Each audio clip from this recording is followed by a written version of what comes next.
हाँ जी, नमस्कार साथियों, स्वागत है आप सभी का दिशा इराइस के यूट्यूब चैनल पर। साथियों, सीईटी का अभी जो पेपर हुआ पहली शिफ्ट में, है ना, सेकंड शिफ्ट का पेपर शुरू होने की ओर अग्रसर है। तो हम इस फर्स्ट शिफ्ट के जो पेपर का सॉल्यूशन जो आपके सामने प्रस्तुत कर रहे हैं, सॉल्यूशन बेहतरीन होगा, शायद आपके सेकंड शिफ्ट में भी काम आए, है ना। और कल के जो पेपर हैं उनमें भी काम आ सकता है। आप थोड़ा सा ध्यान दें और सॉल्यूशन को देखें, है ना। बहुत ही मैं ऑथेंटिक आधार पर आपको सॉल्यूशन बताऊंगा, है ना, क्योंकि बहुत ही मुझे पेपर बहुत ही सरल लग रहा है। तो हमारी जो टीम है एक एक करके आपके सामने सॉल्यूशन प्रस्तुत करेगी। देखो, पहला इंसेप्टिसोल्स की बात चल रही है। इंसेप्टिसोल्स मृदा आपके मिलेगी विशेष रूप से जहां आपको पाली नजर आए, है ना। ध्यान देना, पाली केवल एक ही जगह है, पाली भीलवाड़ा और सिरोही। पाली भीलवाड़ा और सिरोही में क्या पाई जाती है? इंसेप्टिसोल्स पाई जाती है। इंसेप्टिसोल्स मृदा पाई जाती है, चिकनी होती है, काली होती है। इंसेप्टिसोल्स मृदा जो पाली भीलवाड़ा और सिरोही में पाई जाती है। आगे अपना प्रश्न नंबर 4 है कि शेरगढ़ वन्य जीव अभ्यारण्य, ध्यान दें कि शेरगढ़ वन्य जीव अभ्यारण्य किस जिले में स्थित है? भाई शेरगढ़ सबको पता है, 12 में। कहां पर है? 12 में है शेरगढ़ वन्य जीव अभ्यारण्य, है ना। बेहद ही सरल सरल प्रश्न है। पेपर का स्तर बहुत औसत है, न ज्यादा हम सरल कह सकते हैं, ना ज्यादा हम डेप्थ में कह सकते हैं। बहुत आसान पेपर एक तरह से, लेकिन ज्यादा आसान नहीं कह सकते, औसत है, अच्छे बच्चों के लिए काम का है। कि ईसरदा बांध परियोजना रे बहुत फेमस है बनास नदी पर। कौन सी नदी पर? बनास नदी पर ईसरदा बांध परियोजना है। पूछ रहा है किन जिलों में है? बनास नदी का सबको पता है, राजसमंद से निकल करके जब 6 जिलों में बहती हुई अपने यहां पर 6 जिलों में बहती हुई सवाई माधोपुर में चंबल से मिल जाती है, तो उसी जस्ट पहले सवाई माधोपुर और टोंक जिला, सवाई माधोपुर और ये देखो बॉर्डर पर अपना सवाई माधोपुर जिला है, और उससे पहले टोंक जिला है। कहां है टोंक और सवाई माधोपुर? ये रहा। ईसरदा बांध परियोजना कहां है भाई? टोंक और सवाई माधोपुर में है। टोंक और सवाई माधोपुर में ईसरदा बांध परियोजना है। बहुत ही सिंपल और सरल सा प्रश्न है। अगला प्रश्न आपके सामने है कि निम्नलिखित में से कौन सा राजनीतिक कार्यकर्ता संबंधित देशी राज्य सुमेलित नहीं है? इनमें सुमेलित कौन सा नहीं है? देखो, पहला ऑप्शन क्या है भाई? राजनीतिक कार्यकर्ता। ये सभी प्रजामंडल की बात है। ये जो सामने लिख रखे हैं ये प्रजामंडल है। क्या है भाई? प्रजामंडल है भाई। बहुत ही सिंपल सिंपल बातें हैं हम बात कर रहे हैं। देखो, प्रजामंडल, तो यहां पर आपको आंसर ज्यादा समस्या नहीं आएगी कि प्रश्न क्या है। राजनीतिक कार्यकर्ता और देशी राज्य को संबंध करना आपको ध्यान देना। सबसे पहला ऑप्शन है हरिमोहन माथुर। सब जानते हैं बूंदी से संबंधित था, करौली से नहीं था। हरिमोहन माथुर कहां से था भाई? बूंदी से था। और प्रश्न भी यही है, सुमेलित नहीं है। तो पहले ही अपने असुमेलित आ गया कि भाई हरिमोहन माथुर कहां से संबंधित था? बूंदी से संबंधित था, करौली से संबंधित नहीं था।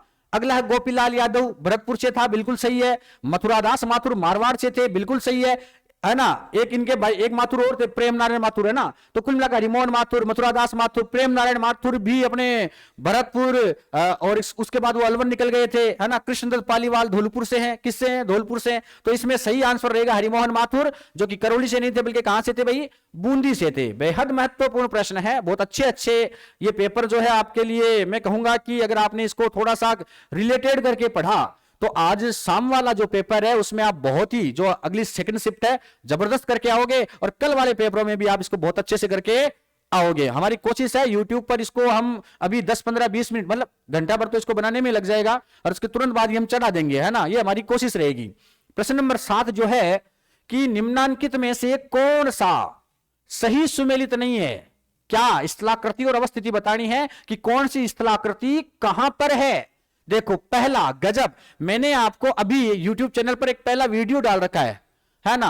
मैं उस वीडियो से आपको कहूंगा कि 4-5 प्रश्न सीधे सीधे पड़े हैं, है ना। YouTube चैनल पर मैंने 2-3 दिन पहले ही वीडियो डाला है ना। तो ध्यान देना। भाकर सबको पता है, पूर्वी सिरोही की पहाड़ियों को भाकर, भाकर किसको कहते हैं भाई? है ना भाई, सिंपल सी बात, 1 मिनट रुकना। पूछा है सुमेलित नहीं है। पूछा क्या है? सुमेलित नहीं है। भाकर पूर्वी सिरोही की पहाड़ियों को कहते हैं। बहुत सिंपल सी बात है, इसको तो ये सुमेलित है। उड़िया पठार माउंट आबू में है, सबको पता है। लसाड़िया का पठार उदयपुर में है भाई। लसाड़िया का पठार कहां है? उदयपुर में है। जयसमंद झील के पास कटा फटा पठार, जयसमंद झील के पूर्वी तटों पर। मैंने कहा ना कि भाई YouTube चैनल पर अपना जो पहला वीडियो ही है भौतिक स्वरूप का, उससे प्रश्न है सीधा सीधा कि भाई लसाड़िया का पठार कहां है? उदयपुर में जो जयसमंद झील है उसके पूर्वी छोर पर जो कटाफटा पठार है उसे हम क्या कहते हैं? लसाड़िया का पठार, ना कि राजसमंद में है। ये गलत है भाई, यह असुमेलित है। तो इसका सही आंसर भी कौन सा रहेगा? सी रहेगा। बाकी भोराट का पठार आप सबको पता है, कुंभलगढ़ से गोगुंदा के मध्य कौन सा पठार है? भोराट का पठार है। मित्रों कितना सरल है ना? आप लोग अगर जो पढ़ रहे हैं उनके लिए प्रश्न बहुत ही सरल हैं, बहुत अच्छे से हैं। 8वां प्रश्न देखें, जनगणना 2011 के अनुसार राजस्थान में लिंगानुपात क्या है भाई? राष्ट्रीय औसत से कितना कम और कितना ज्यादा है? गजब है। आप बिल्कुल आसानी से कर सकते हो इसको। कैसे कर सकते हो कि पहले आप ध्यान को औसत से कम ज्यादा बिंदु पूछे हैं, कम ज्यादा ही क्या पूछे भाई? बिंदु पूछे। आपको ध्यान रखना है राजस्थान का लिंगानुपात कितना है? सबको पता है 928 है। प्रति 1000 पुरुषों पर 928 महिलाएं हैं। बाकी लोग कुंवारे रह जाते हैं हर साल। हाँ, तो कुल मिलाकर ध्यान रखना आपको कि 928 अपना राजस्थान का लिंगानुपात है। वहीं भारत का लिंगानुपात कितना है? 943। कितना है भाई? 943। तो 28 और 2 30 और 13 15। तो यहां 15 कहां है भाई? 15 बिंदु कम है, क्योंकि वहां 943 है। 1000 पुरुषों पर 943 महिलाएं हैं, तो वहां थोड़ा बहुत तो ठीक है, 50% लोग ही कुंवारे रहते हैं। यहाँ 50% से भी ज्यादा लोग कुंवारे रह जाते हैं राजस्थान में, तो है ना? तो ध्यान देना, राष्ट्रीय औसत से 15 बिंदु कम है। बिल्कुल डी आंसर इसका सही रहेगा कि जनगणना 2011 के अनुसार राजस्थान में लिंगानुपात कितना बिंदु कम है? 15 बिंदु, क्योंकि राष्ट्रीय औसत अपना कितना है? प्रति 1000 पुरुषों पर 943 महिलाएं हैं और राजस्थान में प्रति 1000 पुरुषों पर 928 महिलाएं हैं। कुल मिलाकर आप घटा दो। और कितना सरल सा प्रश्न है, थोड़ा सा समझना है केवल। प्रश्न नंबर 9 ध्यान देना कि राजस्थान में, प्रश्न नंबर 9 कह रहा है राजस्थान में राज्य पर्यावरण नीति किस वर्ष घोषित की गई? ध्यान देना, राजस्थान राज्य पर्यावरण नीति किस वर्ष घोषित की गई? ध्यान देना, बहुत ही 8 फरवरी के दिन 2010 में। इतना सरल प्रश्न है। 8 फरवरी 2010 को राजस्थान की राज्य पर्यावरण नीति घोषित की गई थी। बहुत ही गजब का प्रश्न है ना? ऑफलाइन क्लास में मैंने बच्चों आपको अभी पढ़ाया था और उसमें मैंने बताया था कि राज्य पर्यावरण नीति किस वर्ष घोषित की गई थी? 8 फरवरी 2010 में। 8 फरवरी 2010 में घोषित की गई थी। बेहद सरल प्रश्न है। फिर हम आगे बढ़ते हैं। प्रश्न नंबर 10, अडानी हाइब्रिड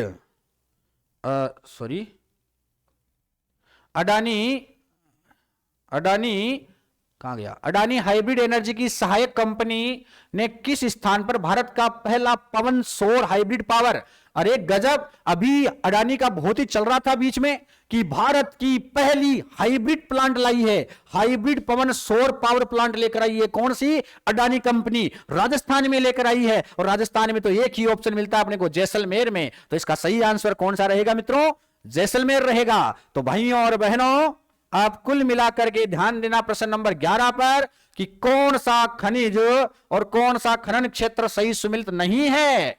ध्यान देना, नहीं पूछा है कि कौन सा खनिज और कौन सा खनन क्षेत्र सुमिलित नहीं है। मैंगनीज क्या है? काला खूंटा। बांसवाड़ा में काला खूंटा है। बांसवाड़ा में क्या है? मैंगनीज। मैंने आपको याद करवाया था कि मींगनी क्या है? मींगनी किसकी बनाई थी? राई और लूण की। राइलोमेलिन, राइलोमेलिन।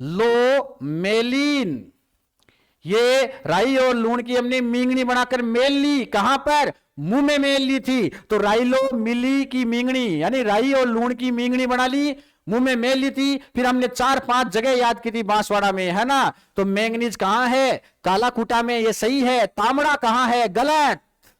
काला गुमान नहीं है। काला गुमान तो भाई पन्ना के लिए फेमस खान है। काला गुमान तो राजसमंद में है और पन्ने के लिए फेमस है। बल्कि तांबड़ा अपने बेचारा टोंक में पाया जाता है, मालपुरा के पास राजमहल की पहाड़ियां।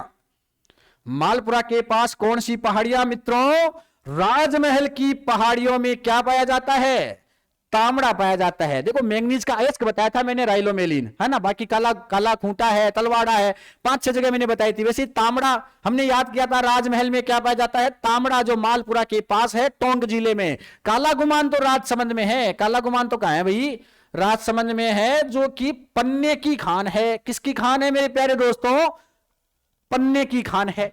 फिर हम बात करें लोहा अयस्क। अरे मोरिजाट, बानोल, डाबला, नीमला, है ना, राइसोला, है ना। कुल मिलाकर ये सब लोहे इसके लिए फेमस है। मोरिजा बानोल जयपुर में है, डाबला सिंगाना है, कुल मिलाकर ये जो चीजें है ये लोहा इसके लिए फेमस है। रोक फास्पेट, झामर कोटड़ा, मैंने कहा था जैसलमेर के ब्राह्मणों ने लाठी लेकर के झाम बांधी रॉक स्टार की, तो जैसलमेर में बिरमानिया क्षेत्र है ना, कानपुरा, झामर कोटड़ा, ये दोनों उदयपुर में, रोक फास्फेट वहां पर है मित्रों। तो इसमें सही आंसर क्या रहेगा आपको ध्यान में रखना है कि जो सही आंसर है सुमेलित नहीं है बताना है, तो इसमें बी सही आंसर हो जाएगा। कौन सा आंसर सही हो जाएगा? बी। बाकी आपको मैंने बता दिया, बहुत अच्छे से आप पढ़ना इसको, गजब के प्रश्न है।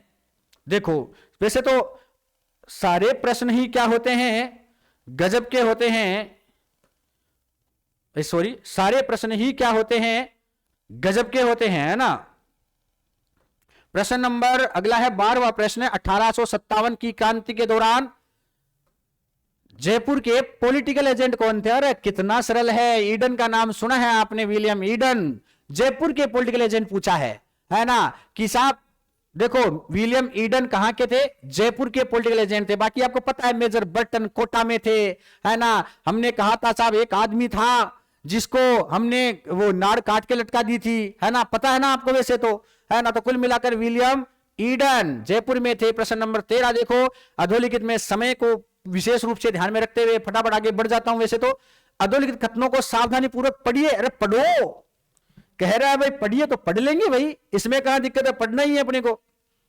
कि ये कह रहा है 19वीं सदी के उत्तरार्ध में मेवाड़ में देश हितैषी सभा की स्थापना की। 19वीं सदी के उत्तरार्ध में, अरे 19वीं सदी क्यों, यहां यही लिख देता कि देश हितैषी सभा की स्थापना कब हुई थी? जब महाराजा सज्जन सिंह थे उदयपुर में, याद है ना सबको। महाराजा सज्जन सिंह कहां थे? उदयपुर में थे, 1877 में। अगर आपको पता हो तो मैं आपको बता दूं, सन 1877 में महाराजा सज्जन सिंह ने राजपूत कौम को इकट्ठा किया था कि सारे राजपूत आओ, हमारे अंदर जितने भी समाज में दुर्भावनाएं फैली हुई है इन सबको दूर करो। सबसे खास बात थी विवाह के लेकर के, कि राजपूत में कन्यादान होता है, उसके साथ बहुत सारी समस्याएं थी। तो विवाह को लेकर राजपूत और ब्राह्मणों में ये एक समाज सुधारने का काम था। तो कोने का मतलब 19वीं सदी के उत्तरार्ध में यानी 1877 में मेवाड़ में देश हितैषी सभा की स्थापना की गई। बिल्कुल की गई साहब, मेवाड़ में महाराणा सज्जन सिंह ने देश हितैषी सभा की स्थापना की थी। कब? 1877 में की थी मित्रों। सभा का मुख्य उद्देश्य क्या था? समाज सुधारता रहे। दोनों कथन सही है। क्यों सही है? क्योंकि राजपूतों में विवाह की जो बहु विवाह प्रथा थी उसको बंद करना था कि भाई इतने विवाह एक जना करेगा तो बाकी कुंवारे रह जाएंगे ना। समस्या ये भी तो है, ब्राह्मणों में भी यह समस्या पली हुई थी कि राजपूतों में, ब्राह्मणों में और महाजनों में ये जो बहु विवाह प्रथा इसको बंद करने का प्रयास किया जाए। इसके अलावा विवाह में और कई समस्याएं आती है, जैसे बढ़ार वाली समस्या। गरीब बढ़ार क्यों करे भाई? बढ़ार वैवाहिक भोजन होता है ना, एक है ना, एक जोनार, ये भी वैवाहिक भोजन होता है। दो दो भोजन देने पड़ते थे, एक ब्याह से पहले और एक ब्याह के बाद में, है ना। तो कुल मिलाकर आप जानो हो कि भाई ब्याह कन्या खर्चों तो लग गई है, खर्चों कम करो जी। कुल मिलाकर देश हितैषी सभा की स्थापना कौन करी आपने? महाराणा सज्जन सिंह ने 1877 में की थी, है ना। मैंने आपको इतिहास में बताया था इन चीजों को। देखो अब ये पूछ रहा है भाई सही कौन सा है? केवल एक कथन सत्य है? नहीं रे, दोनों है। दोनों कहां? ये रहा, दोनों कथन सत्य है। दोनों कथन सत्य हैं भाई, बी सही है इसमें। आप सभी लोग जिक्र करके आए हैं, मुझे लगता है जो भी देख रहे हैं वो सारे सिलेक्ट हो जाएंगे प्रश्न करके आएंगे तो, है ना। नहीं करके आएंगे तो फिर भाई साहब कोई वो कहते हैं ना जालोर का मित्र होना चाहिए आपके पास। तो प्रश्न नंबर 14, निम्नलिखित ठिकानों में से किसने चौरी कर लगाया? अरे गजब, सन 1903 की घटना आप सबको पता है। बिजोलिया के कृष्ण सिंह ने, अभी हमने 4-5 दिन पहले ही इनकी बातें की थी, बढ़िया बढ़िया, है ना। बिजोलिया किसान आंदोलन पढ़ा था, और इसके साथ साथ मैंने अभी ये वीडियो भी आपके यूट्यूब पर अभी 2 दिन पहले ही डाला था। तब आपको बताया था कि चौरी कर महाराजा जो बिजोलिया ठिकाने के जो जागीरदार थे कृष्ण सिंह, उन्होंने 1903 में चौरी कर लगा दिया था, है ना। भाई बेटी का विवाह होगा तो 5 रुपए आपको चौरी करके देने पड़ेंगे, है ना। बाद में वो किसान गए थे और बाद में छुड़वा कर लाए थे, भाई चौरी कर नहीं दे सकते हम, है ना। तो वो चौरी कर बिजोलिया ठिकाने ने लगाया था भाई, ठीक है ना। लोद्रवा जैसलमेर में है, किसके लिए प्रसिद्ध है? जैनी माई पार्श्वनाथ का मंदिर है, सबको पता है। लोद्रवा में किसका मंदिर है? पार्श्वनाथ का मंदिर है, जैनियों के लिए प्रसिद्ध है। लोद्रवा जैसलमेर में है। कहां पर है? जैसलमेर में है, ठीक है। गजब का प्रश्न था। प्रश्न नंबर 16 आपको देखते ही बनता है कि कौन सा सिंचाई परियोजना में जिला सुमेलित नहीं है। मैं बार बार कहता हूं आपको क्लास में कि नहीं है पर जोर देना भाई। किस पर जोर देना? नहीं है पर जोर देना कि निम्नलिखित में से कौन सा सिंचाई परियोजना का जिला सुमेलित नहीं है। तो ध्यान देना, परवन, परवन 12 में है गुरुजी। परवन कहां है? 12 में है, ना कि जयपुर में। पहले ही गड़बड़ कर दी इसने। तो परवन कहां है? परवन काली सिंध, परवन चंबल में जाती है। आपको पता हो, परवन काली सिंध होते हुए चंबल में जाती है। तो परवन 12 में है, ना कि जयपुर में। तो पहला ही गलत हो गया, मतलब इसका सही आंसर तो यही हो सकता है। आगे देखिए, सावन भादो कोटा में है, सोम कमला अंबा डूंगरपुर में है। सोम कमला अंबा कहां है? डूंगरपुर में है। सोम कागदर उदयपुर में है। मैंने कहा था सोम की सहायक नदियां कमला आती है, एक तरफ से अंबा आती है ना। कमला अंबा से मिलकर के सोम में मिल जाती है ना। नदियां हमने पढ़ी थी। तो सोम कागदर उदयपुर में है। सोम कागदर कहां है भाई? उदयपुर में। कुल मिलाकर इसका सही आंसर पहला ही हो गया है, कोई समस्या वाली बात नहीं है गुरुजी। प्रश्न नंबर आता है 17 आपके सामने कि हाल ही में, कहां गया? हाल ही में 9 अप्रैल 2022 को, अरे गजब, राजस्थान के करंट का प्रश्न है ये तो। राजस्थान के निम्नलिखित में से किस लोक संगीत कलाकार को संगीत नाटक अकादमी पुरस्कार प्रदान किया गया? गजब का फेमस प्रश्न था, हर जगह फेमस रहा था कि संगीत नाटक अकादमी पुरस्कार किसको दिया गया था? मामे, मामे, मामा, मामी, सब याद कर लो, है ना, क्योंकि मामे खान है। ये कौन है भाई? मामे खान है। मामे खान को अभी आपको पता है साहित्य नाटक अकादमी का पुरस्कार मिला था। पहला आदमी है जो व्यापारिक घराने से संबंधित है। ये पुरस्कार पाने वाला पहला आदमी है ना, ध्यान रखना, जो ये पुरस्कार पाया है। फिर हम बात करें प्रश्न नंबर 18 की। महणसर प्रसिद्ध है। महणसर आपने शेखावाटी में पायो जावे है ना। आपने जिला का कन्नई है, सिक्कर महू और झुंझुनू के माने महणसर है। कदे आओ तो बिल्कुल अपना अज्जू साहब रोटी पानी सब मिली था बढ़िया बढ़िया। कि महणसर प्रसिद्ध है, कहां का है? सोने और चांदी की चित्रकारी के लिए फेमस आता है। और पहले ऑप्शन में ही दिखाई दे रहा है सोने की चित्रकारी के लिए, दूसरा मुगलकालीन चित्रों की अधिकता के लिए, तीसरा 360 खिड़कियों की हवेली के लिए, सती माता मंदिर के लिए। सब झूठे हैं, सब झूठे हैं, एक ही सही है। इसमें सोने की चित्रकारी के लिए फेमस है महणसर, झुंझुनू में है। महणसर कहां है मित्रों? झुंझुनू में है। और ये किसके लिए फेमस है? सोने और चांदी की चित्रकारी के लिए फेमस है। याद रखना, आप जाओ देखने, बस वहां सोना उतार के मत लाना। प्रश्न नंबर 20वां कह रहे हैं आपको, सॉरी 18वें के बाद आता है 19वां प्रश्न कहता है बातारी फुलवारी है विजयदान देथा। नाम सुने उल्लो, कितो फेमस आदमी हो कि बातारी फुलवारी में कितना खंड है? विजयदान देथा में कितना खंड है रे भाई? चौकदा कितना है? चौकदा खंड है। यानी बातनारी फुलवारी, आप बातनारी फुलवारी तो बिया ही करा, विजयदान देता भी कर तो आपको ध्यान में रखना है कि भाई का मायने चौकदा खंड है, कितना खंड है? विजयदान देता लिखियो और चौकदा खंडा में लिखियो। अगलो प्रश्न है 15वें वित्तीय आयोग के अध्यक्ष कौन है ना? सबने पता है नरेंद्र जी है। तो नरेंद्र जी है तो नरेंद्र जी ढूंढो रे कटाएगा मायने। एन के सिंह लिख दियो, नरेंद्र कौन लिखियो तो क्यों हो? 15वां वित्त आयोग का अध्यक्ष कौन है रे? एन के सिंह है गुरुजी। कौन है? एन के सिंह है ना। अब फ्लो में आ चुका हूं गुरुजी, है ना। अब ये गाड़ी रुकने वाली नहीं है, दबादब चलेगी गुरुजी। कि सन 1960-61 में गहन कृषि जिला कार्यक्रम के अंतर्गत कितने जिलों को समाहित किया गया?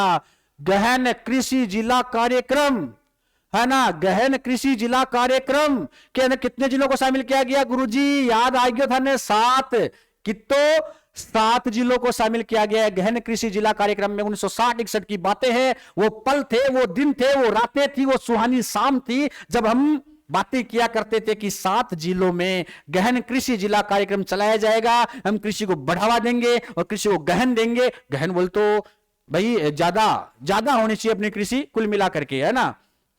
प्रश्न नंबर 22वां है शिव समुद्रम। कितना याद करवाया था आपको?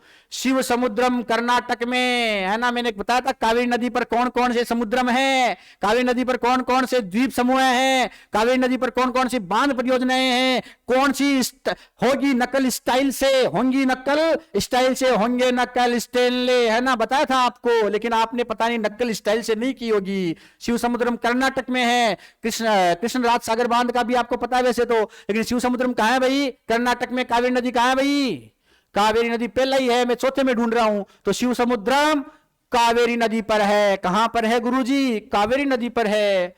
प्रश्न नंबर 23 प्रश्न नंबर 23, राजस्थान के राज्यपाल पदेन कुलाधिपति होते हैं। राजस्थान के राज्यपाल पदेन कुलाधिपति होते हैं। कुलाधिपति हर विश्वविद्यालय में होते हैं। अगर राजस्थान में है तो राजस्थान के सभी विश्वविद्यालय के होंगे, और राजस्थान में नहीं है, झारखंड के है तो झारखंड के राज्यपाल होंगे वहां पर। लेकिन कुल मिलाकर के सभी विश्वविद्यालय के होते हैं कुलाधिपति। आपको ध्यान रखना है, राजस्थान के समस्त राज्य विश्वविद्यालयों के, पहला आंसर सही लग रहा है। लेकिन हम आगे देखते हैं, समस्त राज्य और निजी विश्वविद्यालयों के साथ ही राजस्थान के भूभाग में कार्य केंद्रीय, अरे केंद्रीय के खट्टा बावड़ा हो गया क्या, राष्ट्रपति का टाइम पास कर, बाकी वो नियुक्त कौन करेगा, कोई नबी है ना। समस्त राज्य विश्वविद्यालय के साथ ही राजस्थान के भूभाग में कार्यरत केंद्र, अरे फिर केंद्रीय विश्वविद्यालय आएगी, फिर गलत, फिर गलत। प्रश्न नंबर डी कहता है राजस्थान के समस्त राज्य के साथ ही निजी, ओहो गजब, देखो पहले में कंफ्यूजन करेगा आपको, ये पहले में कंफ्यूजन करेगा, आगे दे दिया समस्त राज्य के साथ ही निजी विश्वविद्यालयों के भी होते हैं गुरुजी, बिल्कुल होते हैं, मैंने बताया भी था आपको कि साहब समस्त राज्य के साथ ही निजी विश्वविद्यालयों के भी कुलाधिपति होते हैं। मैं तो कहूंगा इसको आप दबादब सही करो, क्योंकि जिसने पहला ऑप्शन पढ़ा वो भाई साहब आगे जाएगा ही नहीं, और जब नहीं जाएगा तो भाई साहब सोने के अंडे देने वाली मुर्गी जो होती है वो वहीं कट जाएगी, है ना। आपको वहां नहीं कटने देना है, थोड़ा सब्र रखना है, थोड़ा धैर्य रखना है ना। तो 23वें में डी सही है। मैं थोड़ा स्पीड से चल रहा हूं क्योंकि अगला शिफ्ट से पहले पहले, है ना, टाइम को देखते हुए शायद लग नहीं रहा है अगले शिफ्ट से पहले ये पेपर आ जाएगा, है ना, क्योंकि टाइम बहुत ज्यादा हो रहा है। अगली शिफ्ट से पहले एक बार आप देख के जाओ, मेरी आशा है आपसे, फिर भी कोशिश करेंगे भाई खस की, लेकिन कल वाला पेपर तो आप कर ही लो, है ना। कुल मिलाकर के इस पेपर को देखते हुए खस की घास, खस खस की घास, खस इत्र बनाओ, ये देखो, ये आप कान में देख सकते हो, है ना, ये खस की घास का इत्र है, ये देखो आप देख रहे हो ना, ये खस की घास का इत्र है मित्रों, ये कान में डालते हैं हम, है ना, इत्र लगाते भी है, बड़ा सुगंधदायक है खस की घास, है ना। ये खाटू श्याम जी का प्रसाद है ना, कि खस की घास मुख्य रूप से राजस्थान में पाई जाती है। कहां पाई जाती है, सबको पता है कहां पाई जाती है खस की घास। खस की घास आपको मिलेगी, ये जो राजस्थान है ना, मैं आपको ज्योग्राफी जब पढ़ा रहा हूं, है ना, अजमेर वाले स्टूडेंट्स, सिक्कर वाले स्टूडेंट्स सब जानते हैं, किशनगढ़ वाले भी जानते होंगे कि हमने पढ़ा था, तरीकों से पढ़ा था कि यहां पर आपके भरतपुर है, यहां आपके धौलपुर है, यहां सवाई माधोपुर है, इधर टोंक जिला है, यहां से चालू होती है खास खास खास खास खास, यहां तक आकर रुक जाती है। तो ये खस की घास कहां है, भरतपुर में, टोंक में, भरतपुर और टोंक में, सवाई माधोपुर में, ये खस की घास है भाई, ये पूरा बेल्ट खस की घास का है। तो भरतपुर टोंक के वन विभाग में क्या पाई जाती है, खस खस की घास पाई जाती है, सबको पता है ना। अगला प्रश्न, प्रश्न नंबर आ रहा है आपके सामने 25वां प्रश्न। 25वां कहता है राजस्थान विधानसभा के प्रथम प्रोटेम स्पीकर कौन थे। अरे गजब प्रश्न, प्रोटेम स्पीकर पूछ लिया, मतलब इतना डेप्थ में जाकर पूछा है प्रश्न कि भाई साहब हार्ड तोड़ दो तो भी आंसर ना मिले इसका, लेकिन हमने पढ़ा है तो आपको बताएंगे भी, क्योंकि ये आपको क्लास में बताया भी है कि राजस्थान विधानसभा के प्रथम प्रोटेम स्पीकर पूछा है आपसे। ध्यान रखना, महाराव संग्राम सिंह पहले थे। महाराव संग्राम सिंह, महाराज संग्राम सिंह, मैंने कहा था वो लक्ष्मण सिंह डूंगरपुर वाले, वो लक्ष्मण सिंह डूंगरपुर वाले, उनके भाई और उनके भाई जी वो संग्राम सिंह। अगर हम बात करें उन संग्राम सिंह की तो संग्राम सिंह पहले प्रोटेम स्पीकर थे। दूसरे नारायण सिंह, दूसरे कौन से थे, नारायण सिंह, है ना, मसूदा, अरे कितना प्यारो नाम है ना मसूदा। तो नारायण सिंह मसूदा अजमेर में आवे, है ना। नारायण सिंह जी 2 बार बनया, दूसरी बार भी और तीसरी बार भी। पहला प्रोटेम स्पीकर कौन था, महाराव संग्राम सिंह, दूसरी बार नारायण सिंह जी थे, तीसरी बार फिर यही आदमी पांचा प्रोटेम स्पीकर बना। बाद में स्थान विष्णोइया को मामलो आ गयो, विष्णोई थान ठाई है बाहर, तो मामलो ही विष्णोइया को चाल रहे हैं। मतलब आप जालोर की मित्रता या विष्णोई की मित्रता आप करते हो तो आपको चौथा नंबर मिलेगा। तो चौथे नंबर पर अपने कौन थे, पूनम चंद विष्णोई। प्रोटेम स्पीकर कौन थे, पूनम चंद विष्णोई। में आपको 10 के 10 नाम बताऊं, यशवंत सिंह नाहर, यशवंत सिंह नाहर 5वें प्रोटेम स्पीकर थे, याद है आपको, है ना। यह प्रश्न आ सकता है कल कि, है ना, सेकंड ग्रेड टेस्ट सीरीज में हमारे गुरुजी बता रहे हैं कि सेकंड ग्रेड टेस्ट सीरीज में अपने ये आया था, सीधे सीधे तौर पर हमने टेस्ट सीरीज डाली थी और उसमें ये मैंने प्रश्न डाला था भाई साहब।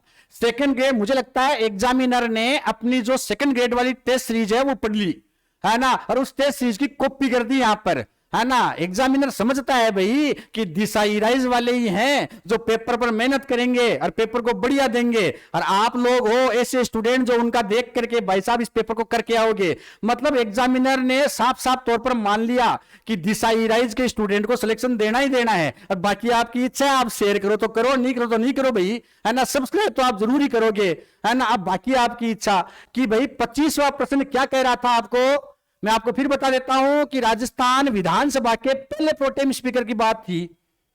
राजस्थान विधानसभा के पहले प्रोटेम स्पीकर की बात थी। मैं फिर बताऊं आपको, पहला महाराव संग्राम सिंह था, दूसरा नारायण सिंह मसूदा था, नारायण सिंह मसूदा तीसरी बार भी रहा, चौथी बार पूनम चंद्र बिश्नोई रहा, पांचवी बार यशवंत सिंह नाहर रहा। गजब का प्रश्न है, सही आंसर महाराव संग्राम सिंह होगा भाई, है ना। फिर है 26वां प्रश्न आपके सामने कि निम्नलिखित में से कौन सा आभूषण मानव अंग सुमेलित नहीं है, मतलब कौन सा जो है वो आभूषण है मानव अंग से संबंधित नहीं है। देखो, है ना, तागड़ी देखो हमारी, है ना, सवामण की तागड़ी, है ना, सवामण की बांध ले तो मर्जासी को नहीं गए, पर भाई साहब गानू तो है। अब कहीं इलाज करना, तागड़ी होनी चाहिए बढ़िया चांदी की था, तो तागड़ी कमर में बंधे, है ना, आपा बांधना काला डोरा की तागड़ी, है ना, मारे बंधी है। अब दिखा कौन सकूं, है ना, तागड़ी कमर में बांधी जावे, रमझोल है ना, ओहो आई प्यारी रमझोल आई सावन की रमझोल, बाकी पगम बंद है ना। अप्पा जेब है, आ कहीं है गुरु जी,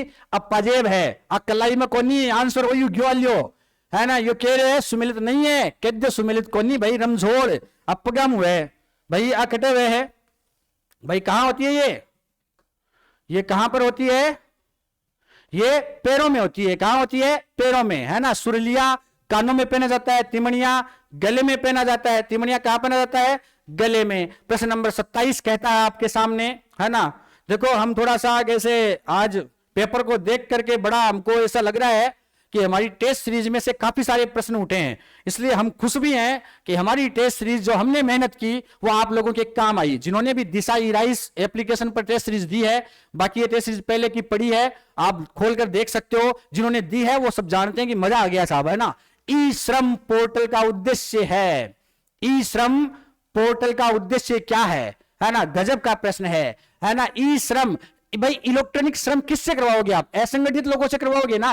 असंगठित लोगों को संगठित करने की बात है, तो असंगठित देखो आप कहां पर है ना। ये रो असंगठित रहा कि असंगठित कामगारों का एक राष्ट्रीय डेटाबेस बनाना है, यानी ई श्रम पर क्या किया गया। अभी जैसे कि हम क्या करते हैं, अपने मेरे में 2-3 मित्र भी हैं, मैं भी हूं, कई बार जैसे हम एसडीएम ऑफिस में काम करते हैं तो ई श्रम का हम दस्तावेज बनाते हैं। हमारे अनिल जी सर हैं, वो तो विशेष रूप से इस बेस पर ही काम करते हैं। ई श्रम पर काफी सारा काम किया उन्होंने एसडीएम ऑफिस में बैठे बैठे कि साहब असंगठित कामगारों का राष्ट्रीय डेटाबेस तैयार करते हैं कुल मिलाकर के। तो कुल मिलाकर आप सबको ये पता है, बहुत सरल सा प्रश्न है ना, कि असंगठित कामगारों का एक राष्ट्रीय डेटाबेस बनाना ही क्या है, ई श्रम पोर्टल का उद्देश्य है। प्रश्न नंबर 28 कहता है भारत को, किसको, भारत को 15 कृषि जलवायु प्रदेशों में विभक्त किया गया। अरे गजब प्रश्न है। अब भी कृषि वाला मैंने आज सुबह सुबह ही, है ना भाई, पहली क्लास 8 बजे वाली वही रखी थी मैंने कृषि का, लेकिन वो थोड़ा डाल नहीं पाए हम यूट्यूब पर, है ना, वरना तो आपको मजा आता, लेकिन 8 बजे कौन सा मजा आता आपको, है ना। कि भारत को 15 कृषि जलवायु प्रदेशों में विभक्त किया गया, बिल्कुल किया गया है, लेकिन योजना विभाग ने किया। किसने किया, योजना विभाग कहां है, ये रहा योजना आयोग, है ना। योजना आयोग ने भारत को 15 कृषि जलवायु खंडों में बांटा। बाकी वैसे जलवायु दृष्टि से देखें ना भारत को, तो 126 जलवायु प्रदेशों में बांटा गया है जलवायु दृष्टि से। राजस्थान को 10 जलवायु दृष्टि से बांटा गया है, लेकिन हमारे विभाग ने इसको केवल 5 भागों में बांटा। तो ये 4-5 चीजें हैं। 15 ये योजना आयोग ने बांटा, 126 जलवायु दृष्टि से बांटा गया है ना। बाकी आप जानते ही हो, क्योंकि आप होशियार बच्चे हो, पढ़ने वाले लोग हो आप, है ना। तो मेरे प्यारे बच्चों, मैं आपको बताऊं प्रश्न नंबर 29वां, भारत में शुष्क क्षेत्र कृषि की जाती है ना। शुष्क, अरे नाम आएगा शो, कम वर्षा जटे दिखे बटे टिका दो, जटे धान दिखे बटे टिका दो, कम कम कौन सो है, देखो कम आपने 35 लाख टिका दो ने, सोचो ही मत। शुष्क कृषि बी पर है भाई आंसर, ऐसे बी का है ना, बी सही आंसर कौन सा, बी। 35 सेंटीमीटर से 75 सेंटीमीटर वार्षिक वर्षा वाले क्षेत्रों में। ज्योग्राफी में आपको ज्यादा माथापड़ी करने की जरूरत नहीं है, क्योंकि हमने इतना अच्छे से आपको बताया था, है ना। तो हमारे प्यारे बच्चों, आप जबरदस्त करके आए होंगे, और जो नहीं करके आएंगे उसे पाप लगेगा, है ना। क्योंकि इतना पढ़ने के बाद भी आप नहीं करके आते हो तो आप पुण्य के भागी हो ही नहीं फिर तो। प्रश्न नंबर 30वां कि सुमेलित करो, तो कर दो ना। जय करणी माता, चारण के भाई साहब घना जार बेटी ही, हे करणी माता कृपा कर जो, है ना। आपने भाई साहब सकराय माता भी है, खंडेल वाला के जाओ, झुंझुनू जाशियो, सिक्कर झुंझुनू बॉर्डर पर जब जाओ, उदयपुर वाटी में कट जाओ थे, उदयपुर वाटी में जब जाओगे, वहां भाई साहब जब अकाल पड़ा था तो यही माताजी सबके काम आए थे, सब्जियां उगाई थी इन्होंने, सबको खिलाई थी भाई साहब। तो सकराय माता खंडेल वाला की है। आई माता, आई माता सिरवी जाति की है। कौन सी जाति की है? सिरी बिल्लाड़ा, नाम सुने है ना। जोधपुर, है ना भाई साहब, जोधपुर को नाम फेमस कर दिया सौजी गहलोत, है ना। तो ध्यान रखना कि आई माता बिलाड़ा जोधपुर से केसर टपके, दिया मुंह के टपके, केसर टपके थानी याद होना चाहे। आई माता सिरवी जाति की कुल देवी है। नारायणी माता नाई जाति की है। अब दंगो फंगो चाल रही हो अलवर के मायने, अलवर में दो जातियां लड़ ली कि भाई नारायणी माता की पूजा मैं करश्या बेक्यो नहीं, मैं करश्या, है ना। लेकिन अब अपना करश्या, क्योंकि आपनु प्रश्न आयो है। तो देखो कितो सरल प्रश्न है। करणी माता देखो, एक के मायने 4 कटे है, एक में 4 अट्टे है, एक में 4 अट्टे है, एक में 4 अट्टे है, सब 3 जगह आएगी, है ना। तो छोड़ो, आपने दूसरो देख लो, सकराय माता खंडेलवाल, 2 में 3 कटे है, 2 में 3 अटे है, 2 में 3 अटे है ना। कोई बात नहीं, 2 जगह आया, तीसरी जगह भी देखा आप, आई माता सिरवी, तीसरा में दूसरो देखो, तीसरा में दूसरो ओरियो। अब आगे थी देखो तो था कि मर्जी नहीं, मत देखो भैया। नारायणी माता नया की कुल देवी है, तो एल्यो साहब आ नारायणी माता की जय, है ना। कर दो एक बार, बोल दो जय करणी माता की जय। तो कुल मिलाकर 30वां प्रश्न में डी सही है और थकी भी जय हुए। इस आशा के साथ मैं 31वां प्रश्न पर जा रही हूं भाई। 31वां प्रश्न था केवल है कि केसरी सिंह बारहट ने चेतावनी रा चुंगटिया किसको संबोधित करके लिखा हो, तो की नाम दियो, कंफ्यूज कर रही है किस, ये कैसे भाई साहब मामला बैठ सकता है ना। केसरी सिंह बारहट ने चेतावनी रा चुंगटिया किसको संबोधित करके लिखा, सब जाने है ना कि हे महाराणा फतेह सिंह, आज तक तुम्हारे पूर्वज जो है किसी के सामने झुके नहीं, तुम कैसे झुक सकते हो, तुम ऐसा कैसे कर सकते हो। दिल्ली से रेलवे स्टेशन पाछो आएगी थकी सोगंजो, है ना। ओहो महाराणा फतेह सिंह, मेवाड़ को शासक है। कौन था भाई? महाराणा फतेह सिंह था, मेवाड़ का शासक है। मुंगती, देखो रे गजब प्रश्न है। 32वां प्रश्न क्या है? मुंगती, है ना। अब मुंगती हर जगह थोड़ी लाते तो कोई यार। मुंगती नामक कविता संग्रह के रचयिता कौन है ना। जो निर्मोही हो गए, जो मीठे बोल बोल के निर्मोही हो गए, भाई मुंगत्या बन गया। तो मुंगती मिठेश निर्मोही। मुंगती किसकी है रे? मुठेश निर्मोही। साहित्य अकादमी का पुरस्कार 2021 का किसको मिला था? इसी को मिला था, मिठेश निर्मोही को। मुंगती के लिए किसको मिला, किसके लिए मिला था? मुंगती के लिए मिला था। तो मुंगती मिठेश निर्मोही की है। साहित्य अकादमी कला पुरस्कार 2021 इसे ही दिया गया था, मुंगती के लिए दिया गया था। मैं बार बार कहता आया हूं, अब याद कर लेना, नहीं तो अगली बार कहने की जरूरत नहीं पड़े, है ना। अब थोड़ा स्पीड से और चलता हूं मैं कि साहब निम्नलिखित में से किस षड्यंत्र केस में प्रताप सिंह, देखो प्रश्न भी कट गयो, निम्नलिखित में से किस षड्यंत्र केस में प्रताप सिंह है भैया, है ना। बारहट को कारावास, अरे आपने बारहट तो केसरी सिंह बारहट आयो, तो प्रताप सिंह बारहट में क्या दिक्कत है ना। चालो देखा गंगा नदी के किनारे कि किस षड्यंत्र केस में प्रताप सिंह बारहट को कारावास दिया गया। और साफ साफ तौर पर आपके सामने गंगा किनारे खाई के पान बनारस वाला, है ना। खाई के पान बनारस वाला, है ना। कितना मजा है। बनारस षड्यंत्र केस, कौन सा षड्यंत्र केस? बनारस षड्यंत्र केस है। 33वां प्रश्न का आंसर है ए, बिल्कुल सही है। प्रश्न नंबर 14 में, सॉरी 34 में हम चलते हैं मित्रों।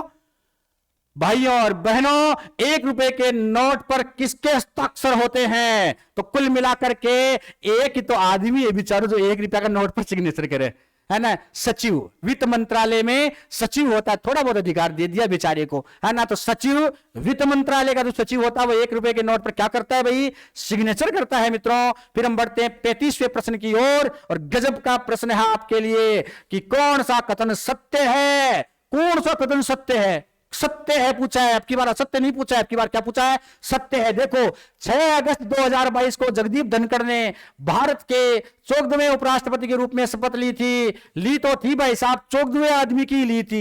लेकिन आगे प्रश्न को पढ़ते हैं हम, लेकिन गड़बड़ लाग रही है। 6 अगस्त को शपथ थोड़ी ली, शपथ तो थानी याद है, अखबार में छपी, राजस्थान पत्रिका में, है ना, कि 11 अगस्त का अखबार था, वो दिख रहा होगा आपको कि 11 अगस्त का अखबार था मित्रों, और 11 अगस्त को शपथ ली थी। लेकिन आगे प्रश्न को पढ़ लेते हैं। और जगदीप धनखड़ का संबंध झुंझुनू जिले से है तथा राजस्थान से उपराष्ट्रपति बनने वाले दूसरे व्यक्ति है। अरे आपने किशनगढ़ सू है ना विधायक बनिया है गुरुजी, है ना, कांग्रेस सु चुनाव लड़े हो गुरुजी। ये जगदीप धनखड़ झुंझुनू का रे बड़ा हा, है ना, झुंझुनू जन्मिया हा, है ना, जन्मिया हा झुंझुनू के मायने। राजस्थान से दूसरा आदमी सीकर जिला वो शेखावाटी की धरती है जिसने अपने को दो उपराष्ट्रपति दिए। एक भैरव सिंह शेखावत, बाबा साहेब जिसको हम बोलते हैं भीमराव अंबेडकर जी के बाद में दूसरे बाबा साहेब ही नहीं बोलते हम भैरव सिंह जी को, है ना। और फिर अपने भाई साहब जगदीप धनखड़ जी, ये भी किसान पुत्र झुंझुनू जिले से थे। कथन बिल्कुल दूसरा सही है, लेकिन पहले में गड़बड़ है। पहला कह रहा है कि 6 अगस्त 2022 को नहीं बल्कि भाई साहब 11 अगस्त को जगदीप धनखड़ ने उपराष्ट्रपति पद की शपथ ली थी। प्रश्न नंबर तीसरा, सॉरी ऑप्शन अभी तो बहुत सारे हैं। तीसरा ऑप्शन कह रहा है ये लोकसभा सांसद, राजस्थान विधानसभा के सदस्य व पश्चिम बंगाल का राज्यपाल रेडा। लोकसभा सांसद है रेडा है के, है राजस्थान विधानसभा का सदस्य भी रेडा है के, पता ही है रेडा है भाई, है ना। तो कुल मिलाकर के तीसरा भी सही है। संसद के दोनों ही सदनों के अध्यक्ष राजस्थान से हैं। अरे ओम बिरला भाई साहब कोटा से हैं। अभी अभी बहुत फेमस रहते ओम बिरला कि मारो डेढ़ो टिकट मोदी भी को नहीं काट सके, तो थाकी तो भाई साहब औकात ही को नहीं बे ओम बिरला जी। हाँ, तो राजस्थान के पावरफुल आदमी होते हैं सारे ही, है ना। जैसे डोटासरा जी है ना, कहते हैं ना, वैसे ही ओम बिरला जी कहते हैं। तो ध्यान रखना। तो कुल मिलाकर चौथा भी सही है, तीसरा भी सही है, दूसरा भी सही है, लेकिन पहला में गड़बड़ है। देखो दूसरा तीसरा चौथा कहीं नजर आ रहा है, ये रहा मित्रों, डी सही है, दूसरा सही, तीसरा सही, चौथा सही।